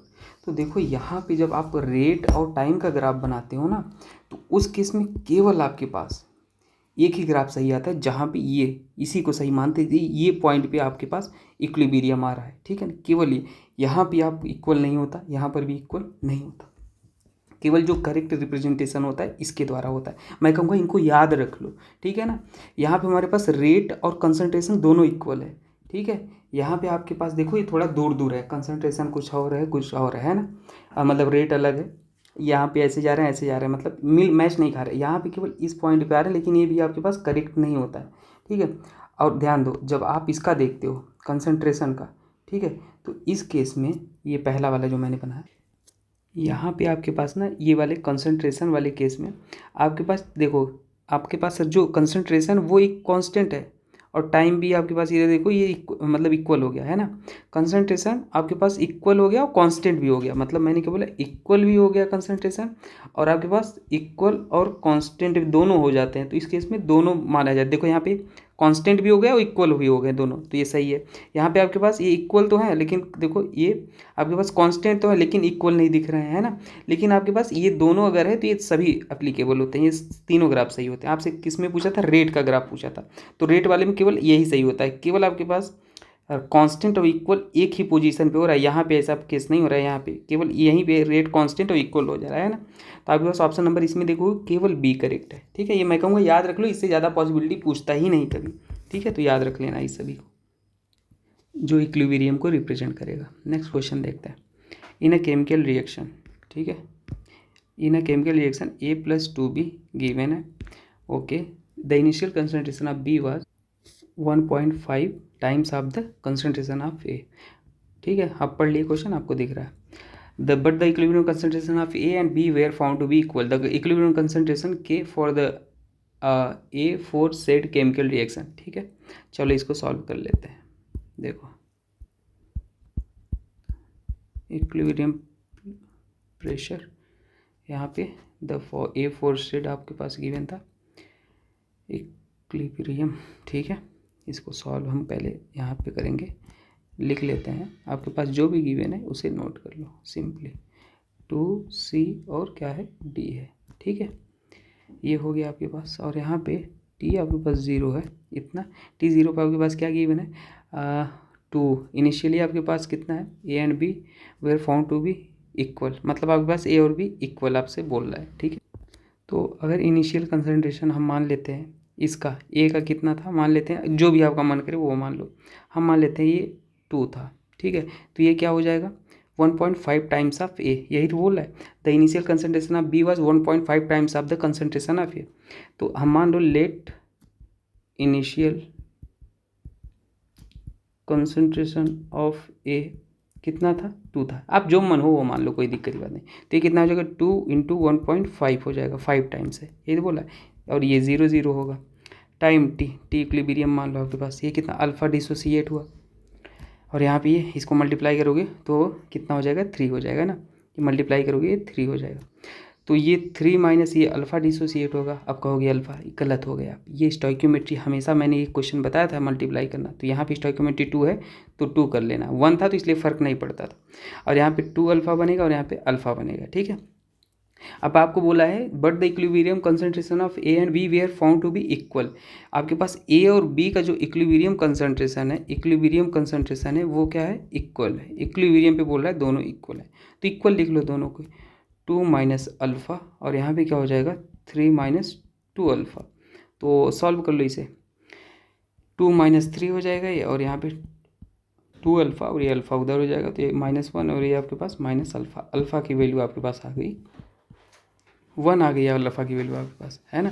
केसी आप निकाल लो, केसी कैसे निकालते हो, जब केसी लिखते हो आप तो कैसे लिखते हो, प्रोडक्ट का कंसंट्रेशन है ना, और डिवाइड बाई रिएक्टेंट का कंसंट्रेशन, रिएक्टेंट आपके पास ये है, तो प्रोडक्ट का कंसंट्रेशन आपके पास कितना आ जाएगा। अब इक्विलिब्रियम पे अल्फ़ा की वैल्यू तो पता है ना, अल्फ़ा कितना आ जाएगा, देखो डी की वैल्यू आपके पास कितना हो जाएगा, अल्फ़ा कंसंट्रेशन, और वॉल्यूम आप सेम ही आ जाएगा। देखो वी निकालोगे वो कैंसल आउट हो जाएगा, ठीक है, उसकी टेंशन नहीं लेना। वी आपके पास जब निकालोगे वो सेम आ जाएगा, कैंसिल हो जाएगा। अभी बहुत सारे क्वेश्चन है, तो आपके पास यहाँ पे देखो हमने क्या लिख दिया, अल्फ़ा बराबर 1, तो और यहाँ पे डी के लिए आप लिख लो 1 हो जाएगा, डी के लिए 1, और सी के लिए आपके पास ये कितना है, 2 है, 2 और अल्फ़ा की वैल्यू 1 है, तो 2 का स्क्वायर हो गया, कोई दिक्कत नहीं। ए की वैल्यू आपके पास कितना आ जाएगी, अल्फ़ा 1 है तो ए की वैल्यू आपके पास 1 आ जाएगी, 1 का स्क्वायर और ये 1 का स्क्वायर। तो आपके पास यहाँ पे जब सॉल्व करोगे तो ये वैल्यू आ गई 2 2 जा 4, के सी की वैल्यू 4 आ गई, सिंपल। ऑप्शन नंबर ये सही हो गया, ठीक है। तो कन्फ्यूज नहीं होना, आप यहाँ पे ईजिली कैलकुलेट कर सकते हो, सब कुछ आपको गिवन था क्वेश्चन में। चलिए नेक्स्ट क्वेश्चन आपको सॉल्व करके बताते हैं। आपके पास है the incorrect match with the match the following, incorrect बोला है। तो देखो इस क्वेश्चन को सॉल्व करने का तरीका थोड़ा सा आपको यहाँ पे जानना होगा। देखिए यहाँ पे क्या होगा, हमें पता है जो डेल्टा जी नॉट का रिलेशन पूछा ना, तो इक्विलिब्रियम में डेल्टा जी बराबर माइनस RT ln क्या होता है, के होता है। तो अगर आपको यहाँ पे के हमारे पास क्या है, ग्रेटर देन 1 होगा, ठीक है, तो हमारे पास डेल्टा जी हमारे पास क्या होना चाहिए, लेस देन 0 होना चाहिए, क्योंकि एट इक्विलिब्रियम हमारे पास केवल डेल्टा जी होता है ना, वो 0 होता है। तो ये हमारे पास क्या हो रहा है, के अगर हमारे पास ग्रेटर देन 1 आ रहा है तो आपके पास जो डेल्टा जी हो उस पॉइंट ये बताया गया डेल्टा जी लेस देन 0 हो जाएगा ना। और अगर की लेस देन अगर 1 है तो डेल्टा जी हमारे पास नॉट क्या आ जाएगा, ग्रेटर देन 1 आ जाएगा, तभी तो ये वैल्यू नेगेटिव होगा। अरे भाई के की वैल्यू अगर ये पॉजिटिव होगा तभी तो पॉजिटिव नेगेटिव नेगेटिव हो जाएगा। तो के की वैल्यू लेस देन आएगा तो ये आपके पास डेल्टा जी पॉजिटिव हो जाएगा। कैसे, ये नेगेटिव पहले से था, और डेल्टा जी अगर आप के की वैल्यू आप लेस देन 1 ले रहे हो, मतलब नेगेटिव ले रहे हो, तो नेगेटिव नेगेटिव आपके पास क्या हो जाएगा, पॉजिटिव। तो इसलिए हमारे पास डेल्टा जी क्या हो जाएगा, ये ग्रेटर देन आ जाएगा, है ना, मतलब ग्रेटर देन, सॉरी पॉजिटिव लिखोगे ना, है ना, डेल्टा जी आपके पास पॉजिटिव ग्रेटर देन 0 आ जाएगा, है ना, ग्रेटर देन 0 आ जाएगा। तो इस अगर आपके पास के बराबर 1 आता है तो आप डेल्टा जी ये बोल सकते हो 0 हो जाएगा। ये तीनों रिलेशन आप याद रख लो, काम आएगा, है बहुत ही ज़्यादा काम आएगा, है ना। कभी दिमाग नहीं काम किया तो आपको पता होना चाहिए, ये और ये याद रख लेना। तो ऑप्शन नंबर आपको कौन सा सही दिख रहा है, डेल्टा जी आपके पास लेस देन 0 होगा तो हमारे पास के क्या इनकरेक्ट स्टेटमेंट, ये भी सही हो जाएगा, ये भी सही हो जाएगा, ये भी सही हो जाएगा, इनकरेक्ट आपके पास डी हो जाएगा। तो ऑप्शन नंबर डी इनकरेक्ट है, ठीक है। तो ये सारा रिलेशन आपको बता दिया, आप याद रखना। चलो नेक्स्ट क्वेश्चन को सॉल्व करते हैं। ये बोला है ए सॉलिड, ठीक है, X Y kept in an evacuated sealed container. चलो कलर बदल के इसको सॉल्व कर लेते हैं। Solid XY kept in an evacuated sealed container undergoes decomposition to form a mixture of a gaseous X and Y at a temperature T. The equilibrium pressure is 10 bar in the vessel. Kp for this reaction. Simple question, XY है ना, decompose हो रहा है ना, X ये gas और यहाँ पे ये Y गैस। अब आपको एक दूसरा तरीका मैं सॉल्व करके सिखा, चाहे तो आप इनिशियल मोल 1 मान के सॉल्व करो तब भी आपके बाद बात सेम ही आएगा। अब थोड़ा एक दूसरा मेथड आपको सिखाता हूँ प्रेशर के टर्म्स में कैसे सॉल्व करते हैं। तो सॉलिड का प्रेशर तो होता ही नहीं कुछ, गैस का आप पी ले लो यहाँ पे, और यहाँ पे भी ये आपके पास ये वाई गैस है तो यहाँ पे भी आप पी ले लो इसका। तो जब के पी आप लिखोगे तो ये क्या हो जाएगा, के पी बराबर आप लिख लोगे एक्स का पार्शियल प्रेशर, है ना, into partial pressure of Y, ये आपके पास ये है, ठीक है। तो आपके पास यहाँ पे हम डायरेक्ट पार्शियल प्रेशर मान लिए, तो यहाँ P और पी एक्स इसे आपने लिखा, तो इसको आप क्या लिख सकते हो, ये आपके पास Kp की वैल्यू, ये P यहाँ पे देखो Kp की वैल्यू आपके पास गिवन है ना, कितना गिवन है, decomposition to form a mixture X Y, the equilibrium pressure is 10 bar, है ना। इक्विलिब्रियम प्रेशर मतलब Kp की वैल्यू आपके पास कितना गिवन है, इक्विलिब्रियम प्रेशर गिवन है, मतलब वो कितना हो गया आपके पास,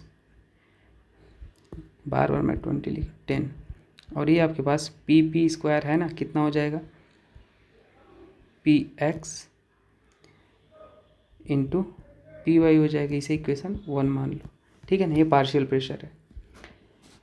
अब यहाँ पे देखो के पी आपके पास कितना था, पी टोटल ये निकाल लो पहले, पी टोटल आप निकालोगे तो ये तो केवल प्रेशर है, नॉर्मल प्रेशर है, पार्शियल नहीं है, तो ये आपके पास कितना आ जाएगा 2p, और ये आपके पास के पी नहीं गिवन था मेरे दोस्त, ये आपके पास ऐसे ही था, टोटल प्रेशर बोला है ना, तो इक्विलिब्रियम पे टोटल प्रेशर हमारे पास इक्विलिब्रियम पे आपके पास एज्यूम की होती है 10 है, तो यहाँ से P की वैल्यू आपके पास कितना आ जाएगा 5 आ जाएगा, और जब Kp आप निकालोगे तो आपके पास P की वैल्यू आपके पास 5 आ गया, तो आप Kp जब आप निकालोगे तो ये वैल्यू आपके पास 5 इंटू 5 ये कितना आ जाएगा 25 आ जाएगा। ऐसे सॉल्व कर सकते थे, ठीक है।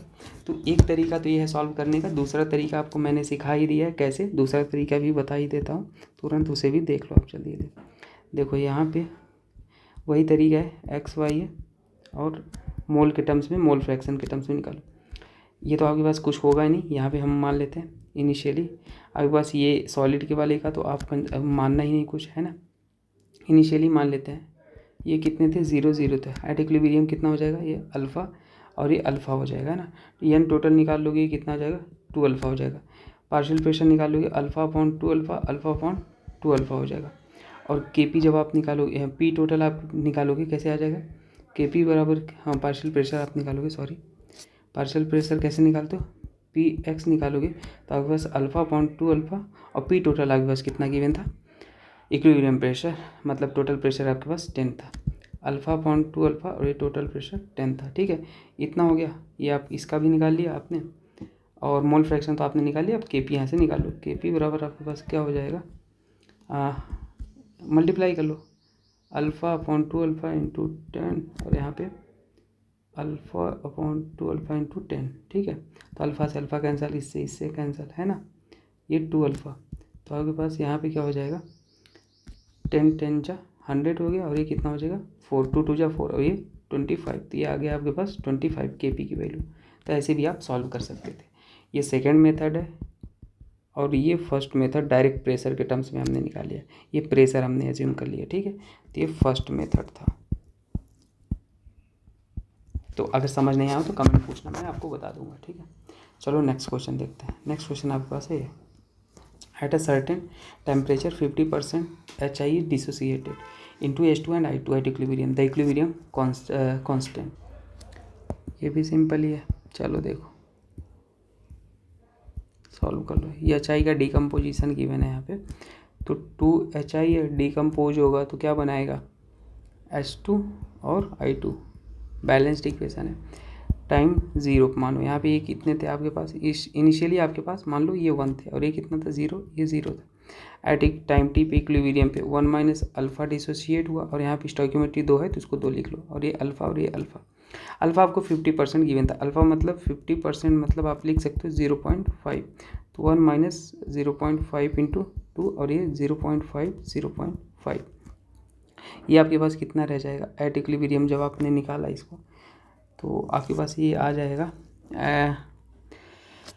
2 5 जा 10, 1 माइनस 1 है ना अल्फ़ा, और ये आपके पास कितना हो जाएगा 1 1 2 5 जा 10, ये 0 और ये 0 1 हो जाएगा, तो ये आपके पास 0 हो जाएगा, है ना।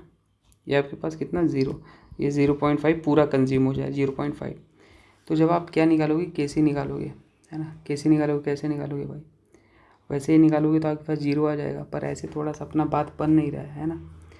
तो ये हमारे पास तो थोड़ा सा इसको हमें दूसरे, क्योंकि ये भाई तो 0 आ जाएगा जो कि आपके पास यहाँ पॉसिबल ही नहीं है, तो इसको मैं दूसरे तरीके से थोड़ा सा सॉल्व करने की कोशिश करता हूँ। चलो यहाँ पे फिर से यहाँ पे लिखता हूँ 2HI और H2 प्लस I2, ठीक है। अभी समझ में आ जाएगा मैंने क्या क्यों किया। मान लेते हैं आपके पास कंसनट्रेशन इसका इनिशियली सी था और यहाँ पे 0 था T/0 पे, और यहाँ टाइम T पे आपके पास क्या हो जाएगा C माइनस अल्फ़ा हो जाएगा, है ना। और यहाँ पे आपके पास जो क्या बोला है, डिसोसिएटेड है ना, डिसोसिएटेड आपसे बोला है। तो यहाँ क्योंकि आपके पास देखो 2 मोल से यही तो दिक्कत हो रहा था, 2 मोल से 1 बन रहा है। अगर 2 टॉफ़ी का मूल्य 1 रुपये है, 2 टॉफ़ी का मूल्य 1 रुपये है, तो 1 टॉफ़ी का मूल्य कितना हो जाएगा 1/2 हो जाएगा। तो यहीं पे 2 टॉफ़ी का मूल्य 1 रुपये है, तो अल्फ़ा यहाँ पे डिसोसिएट हो रहा है, तो अल्फ़ा क्या हो जाएगा C अल्फ़ा/2 हो जाएगा दोस्त। ये करना था यहाँ पे C अल्फ़ा/2, तभी गलत हो जा रहा था। अब एट इक्विलिब्रियम आप निकालोगे, है ना, एट इक्विलिब्रियम पे कंसंट्रेशन ही तो गिवन है, तो क्या लिख लोगे आप, कंसंट्रेशन क्या होता है के सी कैसे लिख दो, Kc बराबर H2 I2 divide by H और ये स्क्वायर हो जाएगा। अल्फ़ा की वैल्यू आपके पास 0.5 गिवन है, तो वैल्यू पुट कर लो, ये C अल्फ़ा/2 इंटू C अल्फ़ा/2 और HI का स्क्वायर, HI के साथ C minus C alpha square हो जाए, ठीक है। अब यहाँ पे ये आपके पास Kc हो गया। अल्फ़ा की वैल्यू भी आपको पता थी, है ना, कितना था पता था, चाहे तो वैल्यू पुट कर लो। और कंसंट्रेशन आपको कंसंट्रेशन जो है वो कैंसिल आउट हो जाएगा, ठीक है। C अल्फ़ा स्क्वायर, इसे सब थोड़ा सा लेंदी कैलकुलेशन है और आपको ये वाला वैल्यू तो कैलकुलेट करने में थोड़ी मुश्किल होगी। तो इसको हम C की वैल्यू कैसे निकालेंगे, देखो यहाँ से एक हिंट मैं आपको देता हूँ कि आप इसको ऐसे भी तो लिख सकते थे C माइनस, और वो कितना था 2 अल्फ़ा था, है ना, तो 2 इंटू अल्फ़ा, है ना, यहाँ पे 2 अल्फ़ा, और अल्फ़ा की वैल्यू आपके पास कितनी गिवन थी, अल्फ़ा की वैल्यू आपके पास निकाल लिए थे आपने, ये बराबर आपके पास 0 हो जाएगा। अल्फ़ा की वैल्यू आपके पास 0.5 थी, तो इंटू 2, ये C की वैल्यू आपके पास कितना आ जाएगा 1 आ जाएगा, है ना। तो आप फर्दर यहाँ पे C की वैल्यू 1 और अल्फ़ा की वैल्यू पुट कर लोगे तो कितना आ जाएगा, C की वैल्यू मान लेते हैं 1, अल्फ़ा 0.5 यहाँ पे पुट करना 0.5/2, और यहाँ पे ये 1 माइनस अल्फ़ा का, ये मतलब 0.5 का स्क्वायर। तो इसे सॉल्व कर लेना, आपके पास 0.25 आ जाएगा। पर आपको ये समझ में नहीं आया, मुझे पता है, मैं दूसरे तरीके से आपको फिर से इसको समझा देता हूँ। देखो इसको सॉल्व करना चाहो तो करो, और यहाँ पे आप सी की जगह मैंने ये माना था, यहाँ पे ये 2 अल्फ़ा ना, जो स्टार्टिंग मैंने आपको बताया जैसे। पर आपको अगर डाउट कन्फ्यूजन हो रहा है तो इन सभी को भूल जाओ, ठीक है। अब मैं आपको एक सिंपल तरीका बताता हूँ, मुझे समझ आ जाता है, आप कोई बात नहीं, है ना, क्योंकि थोड़ा सा यहाँ पे सीधा हो गया पर आंसर आ गया, पर मैं आपको सिंपल तरीके से फिर से बता देता हूँ। देखो सिंपल तरीके से मैंने ये बोला आपको कि आपके पास क्या है 2HI है, ये डिकम्पोजिशन वाला केस है थोड़ा सा, इसलिए चलो देखो इनिशियली मान लेते हैं एट अ टाइम T 0, आपके पास इसका कंसंट्रेशन आप मान लो 0 C था, इसका 0 था, at a time T equilibrium पे इसका कंसंट्रेशन कितना हो जाएगा, C माइनस अल्फा डिसोसिएट हुआ, स्टोइकियोमेट्री से मल्टीप्लाई कर लो, ठीक है, ये 2 हो गया। और सिंपली अब कुछ नहीं करना। और यहाँ पे आप ये क्लियरली देख पा रहे हो, इनिशियली आपको क्या बोला है कि at a certain temperature 50% of HI is dissociated into HI and I2, ये 0 0 थे। और यहाँ पे ये स्टार्टिंग में ये कितना अल्फ़ा बन रहा होगा और ये अल्फ़ा बन रहा होगा, है ना। अब बोला है कि 50% ये डिसोसिएट हो जा रहा है, ठीक है। तो अगर स्टार्टिंग में आपके पास ये C था तो एट इक्विलिब्रियम 50% डिसोसिएट हो जा रहा है, मतलब ये कितना बनेगा, C माइनस 2 अल्फ़ा बराबर ये C/4 बनेगा। भाई स्टार्टिंग में C था, एट टाइम आधे टाइम पे 50% डिसोसिएट हो जा रहा है, आधे टाइम मतलब इक्विलिब्रियम पे, तो इक्वल है C/2 के इक्वल है। क्या मैं लिख देता हूँ बार बार, है ना, C/2 के इक्वल है, C/2 के इक्वल है। तो अब इसे आप सॉल्व कर लोगे तो यहाँ पे जो आपके पास अल्फ़ा की वैल्यू आ रही है वो कितना आ रहा है, C/4 आ जा रहा है अल्फ़ा की वैल्यू। अब आपको पता है जो KC है, सिंपल है तरीका, KC है H2 डिवाइड बाई मतलब I2 का कंसनट्रेशन डिवाइड बाई HI का स्क्वायर। अब यहाँ पे सॉल्व कर लो इसे, अल्फ़ा की वैल्यू आपके पास 0.5 ही गिवन है ना, 50%। और यहाँ पे वही बात है, ये आपके पास कितना आ गया, ये पूरा एट इक्विलिब्रियम आपके पास कितना ये आ गया आपके पास C/4। तो यहाँ पर भी जो ये अल्फ़ा है, अब ये यहाँ पे देखो 2 से 1 बन रहा था, 2 से 1 तो इसका भी आधा बनेगा, मतलब इसका भी आपके पास वो कर देना है ना। तो ये C/ कितना हो जाएगा, ये अगर C/2, बार बार दिमाग पता नहीं कहाँ चला गया मेरा। देखो ये आपके पास ये तो ठीक है, आपके पास ये बोला 50% डिसोसिएट हो रहा है, मतलब ये C/2 है ना। तो इस 2 से 1 हो रहा है तो इसका भी आधा हो जाएगा, C/2 का आधा, C/2 डिवाइड बाई 2 तो ये C/4 हो जाएगा, है ना। वही बात है, C/4 आ गया अल्फ़ा। आप चाहे वैसे लिख लो चाहे ऐसे लिख लो, कोई बात नहीं, बात एक ही थी, ये अल्फ़ा आपने निकाल लिया था, ठीक। तो ये आपके पास यहाँ पे C/4 इंटू C/4, कोई बात नहीं, उसे भूल जाओ, कोई दिक्कत नहीं, यही पे वैल्यू बस पुट करना था। और ये कितना आया था, यहाँ पे C/2 था, ये है ना, C/2 और ये C/2, 50% डिसोसिएट मतलब ये आपके पास कितना हो जाएगा, C/2 हो जाएगा। फर्दर आप इसको सॉल्व करो और यहाँ पे ये आप कैंसिल कर लो, आपके पास आ जाएगा 4/16, तो ये आपके पास हो जाएगा 0.25 हो जाएगा, है ना। 4 1 जा 4, 4 4 जा 16, तो ये 0.25 के आसपास आ जाएगा। ऑप्शन नंबर डी सही है। चलो ठीक है, इसमें टाइम बहुत वेस्ट कर दिया हमने, पर कोई बात नहीं, आप समझ जाओ ऐसे करना, ठीक है। सिंपल जो गिवन था आपको सिंपल सोचना था, 50% मतलब कंसंट्रेशन आधा हो जाना था, इसको इक्वल कर दिया आपने C/2 के, वो फिर सॉल्व कर लिया, ठीक है। ये कन्फ्यूज मत हो जाना, यहाँ पे मैंने ये क्या कर दिया, ठीक। चलो ये तो आपके पास पता ही था, अल्फा था तो उतना ही होगा। चलो नेक्स्ट आपके पास है, which of the following condition favour the maximum formation of the product in the reaction, ठीक है। तो ली चैटलियर प्रिंसिपल हमारा जो कहता है उसको समझ लो, कभी दिक्कत नहीं आएगा, मैं पूरा ली चैटलियर प्रिंसिपल रिवाइज करा दे रहा हूँ आपको। चलो जल्दी से, टेम्परेचर का क्या इफेक्ट होता है, सबसे पहले ध्यान देना। आपके पास अगर एंडोथर्मिक रिएक्शन है, मैंने क्या बोला, एंडोथर्मिक रिएक्शन है, कॉन्सेप्ट समझ लो फिर आप खुद ही कर लोगे। तो यहाँ पे इसको ऐसे लिख सकते हो, R प्लस हीट, अगर आपको ऐसे लिखना है endothermic, R heat, equilibrium case में R forward minus R backward, यहाँ पे प्रोडक्ट बना, ऐसे लिख सकते हो। या कभी आपको ऐसे गिवन हो सकता है R P, है ना, और डेल्टा एंडोथर्मिक के लिए डेल्टा एच जो होता है वो पॉजिटिव होता है। एक्सोथर्मिक के केस में जो वैल्यू आप लिखते हो R, और यहाँ पे प्रोडक्ट, यहाँ पे आपके पास प्रोडक्ट साइड में क्या लिखता है, हीट लिखता है, ऐसे लिखा जाए। या कभी आपको R और ये लिखा जाए P और डेल्टा एच नेगेटिव हो तो एक्सोथर्मिक हीट रिलीज होती है, रिएक्शन होता है। अब आपको देखो क्या गिवन था, डेल्टा एच क्या गिवन था, ये वाला केस है, एक्सोथर्मिक के केस है। एक्सोथर्मिक केस गिवन था आपको, है ना, A2 गैस B2 गैस, आपको कौन सा केस गिवन है, X2 गैस, डेल्टा एच आपको -x किलोजूल था जो कि नेगेटिव वैल्यू है, मतलब एक्सोथर्मिक रिएक्शन है। तो एक्सोथर्मिक आप इसको कैसे लिख सकते थे, आपको पता है ना कि A2 और B2 एक्सोथर्मिक लिख लो पहले, तभी समझ में आएगा X2, और इसको आप एक्सोथर्मिक प्लस हीट यहाँ पे लिख लो, प्लस x किलोजूल लिख सकते थे ऐसे, है ना। तो यहाँ पे देखो ये प्रोडक्ट वाला कंसंट्रेशन आपके पास ज़्यादा है, साफ साफ दिख रहा है, प्रोडक्ट वाला कंसंट्रेशन आपके पास, मतलब टेम्परेचर यहाँ पे ज़्यादा है।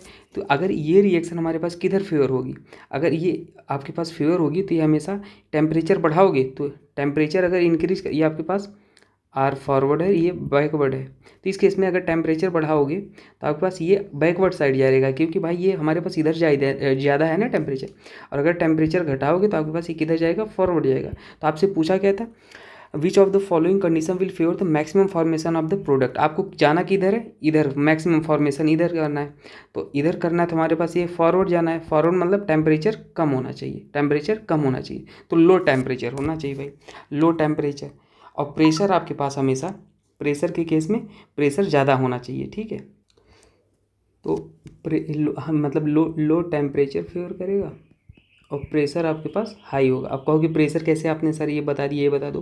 तो हमेशा याद रख लें, प्रेशर इंक्रीज करने पे इक्विलिब्रियम उस डायरेक्शन में शिफ्ट होता है जिधर नंबर ऑफ मोल्स डिक्रीज होते हैं, नंबर ऑफ मोल्स डिक्रीज होते हैं। तो देखो इधर 1 मोल, इधर 1 मोल, इधर कितने मोल है, 1 मोल है।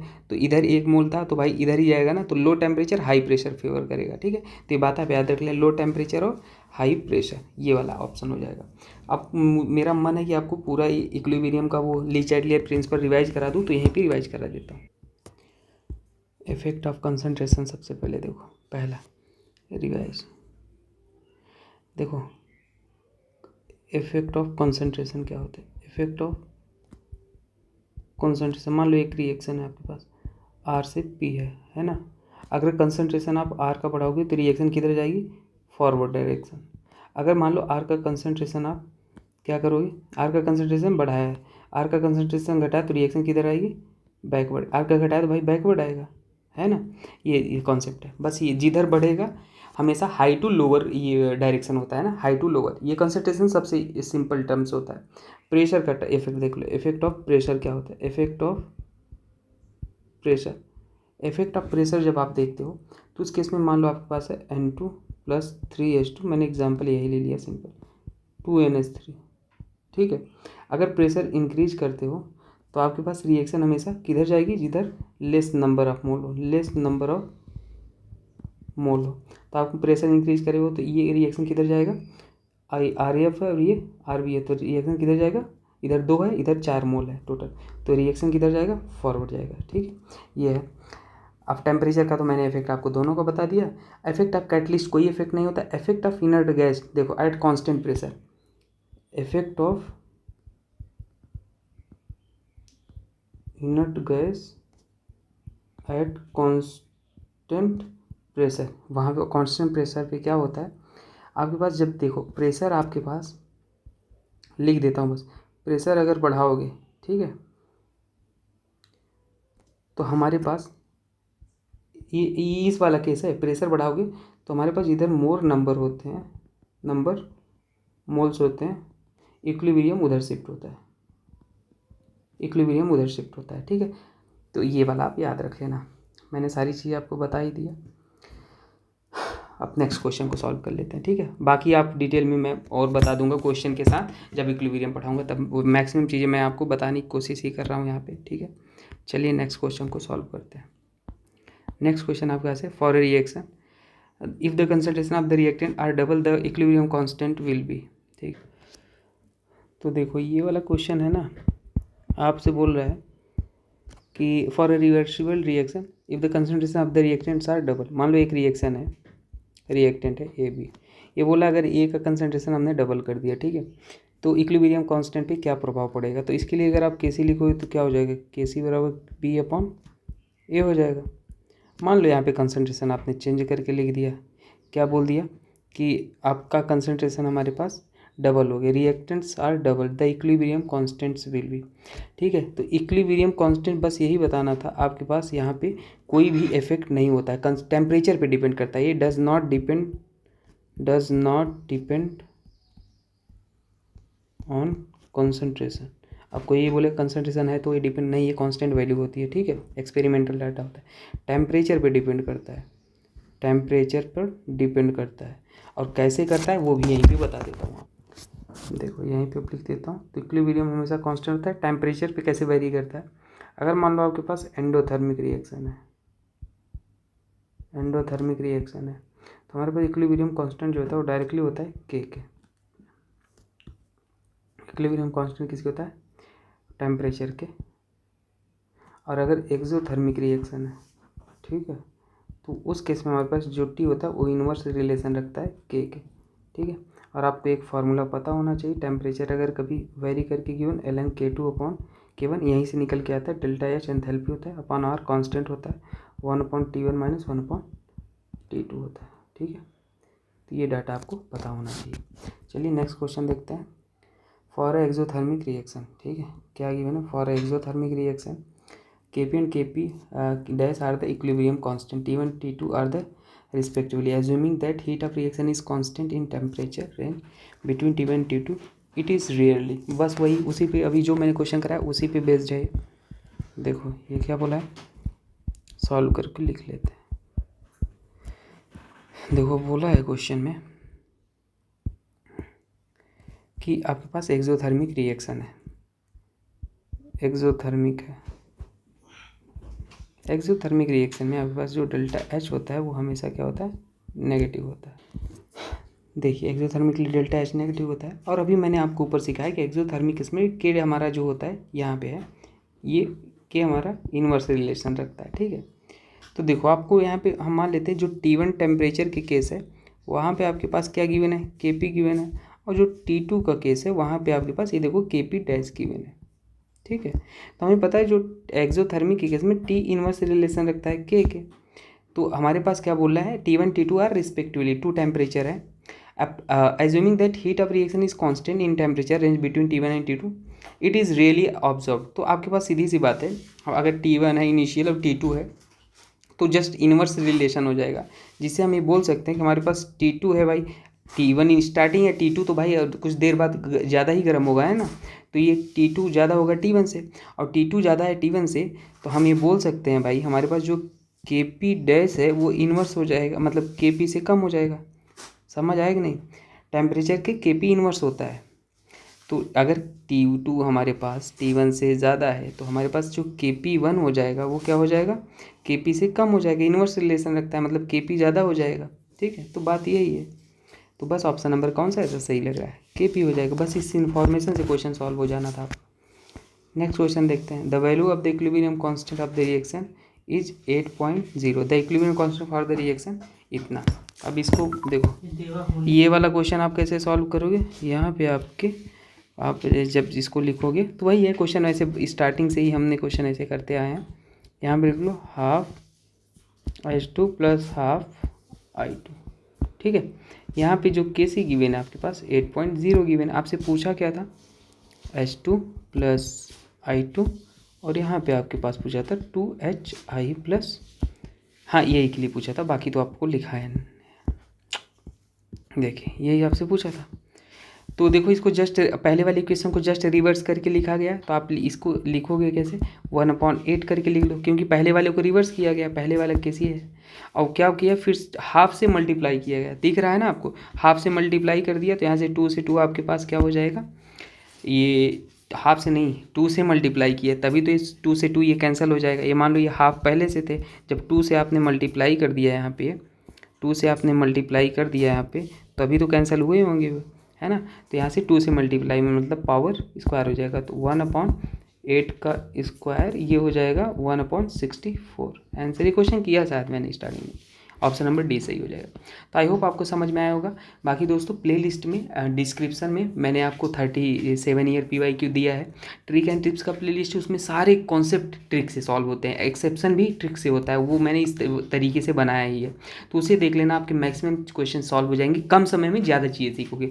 और अभी 45 क्वेश्चन का गेस्ट पेपर आने वाला है 20 to 25, बस उसे कर लेना। आपका नीट का क्वेश्चन यही जो मैंने 3 स्टेप में स्ट्रेटजी बताया था स्टार्टिंग में, आज से 1 महीने पहले लगभग, वही फॉलो होना है ना, 1 महीने क्या 15-20 दिन पहले वहीं से क्वेश्चन आएगा नीट 2025 का, ठीक है।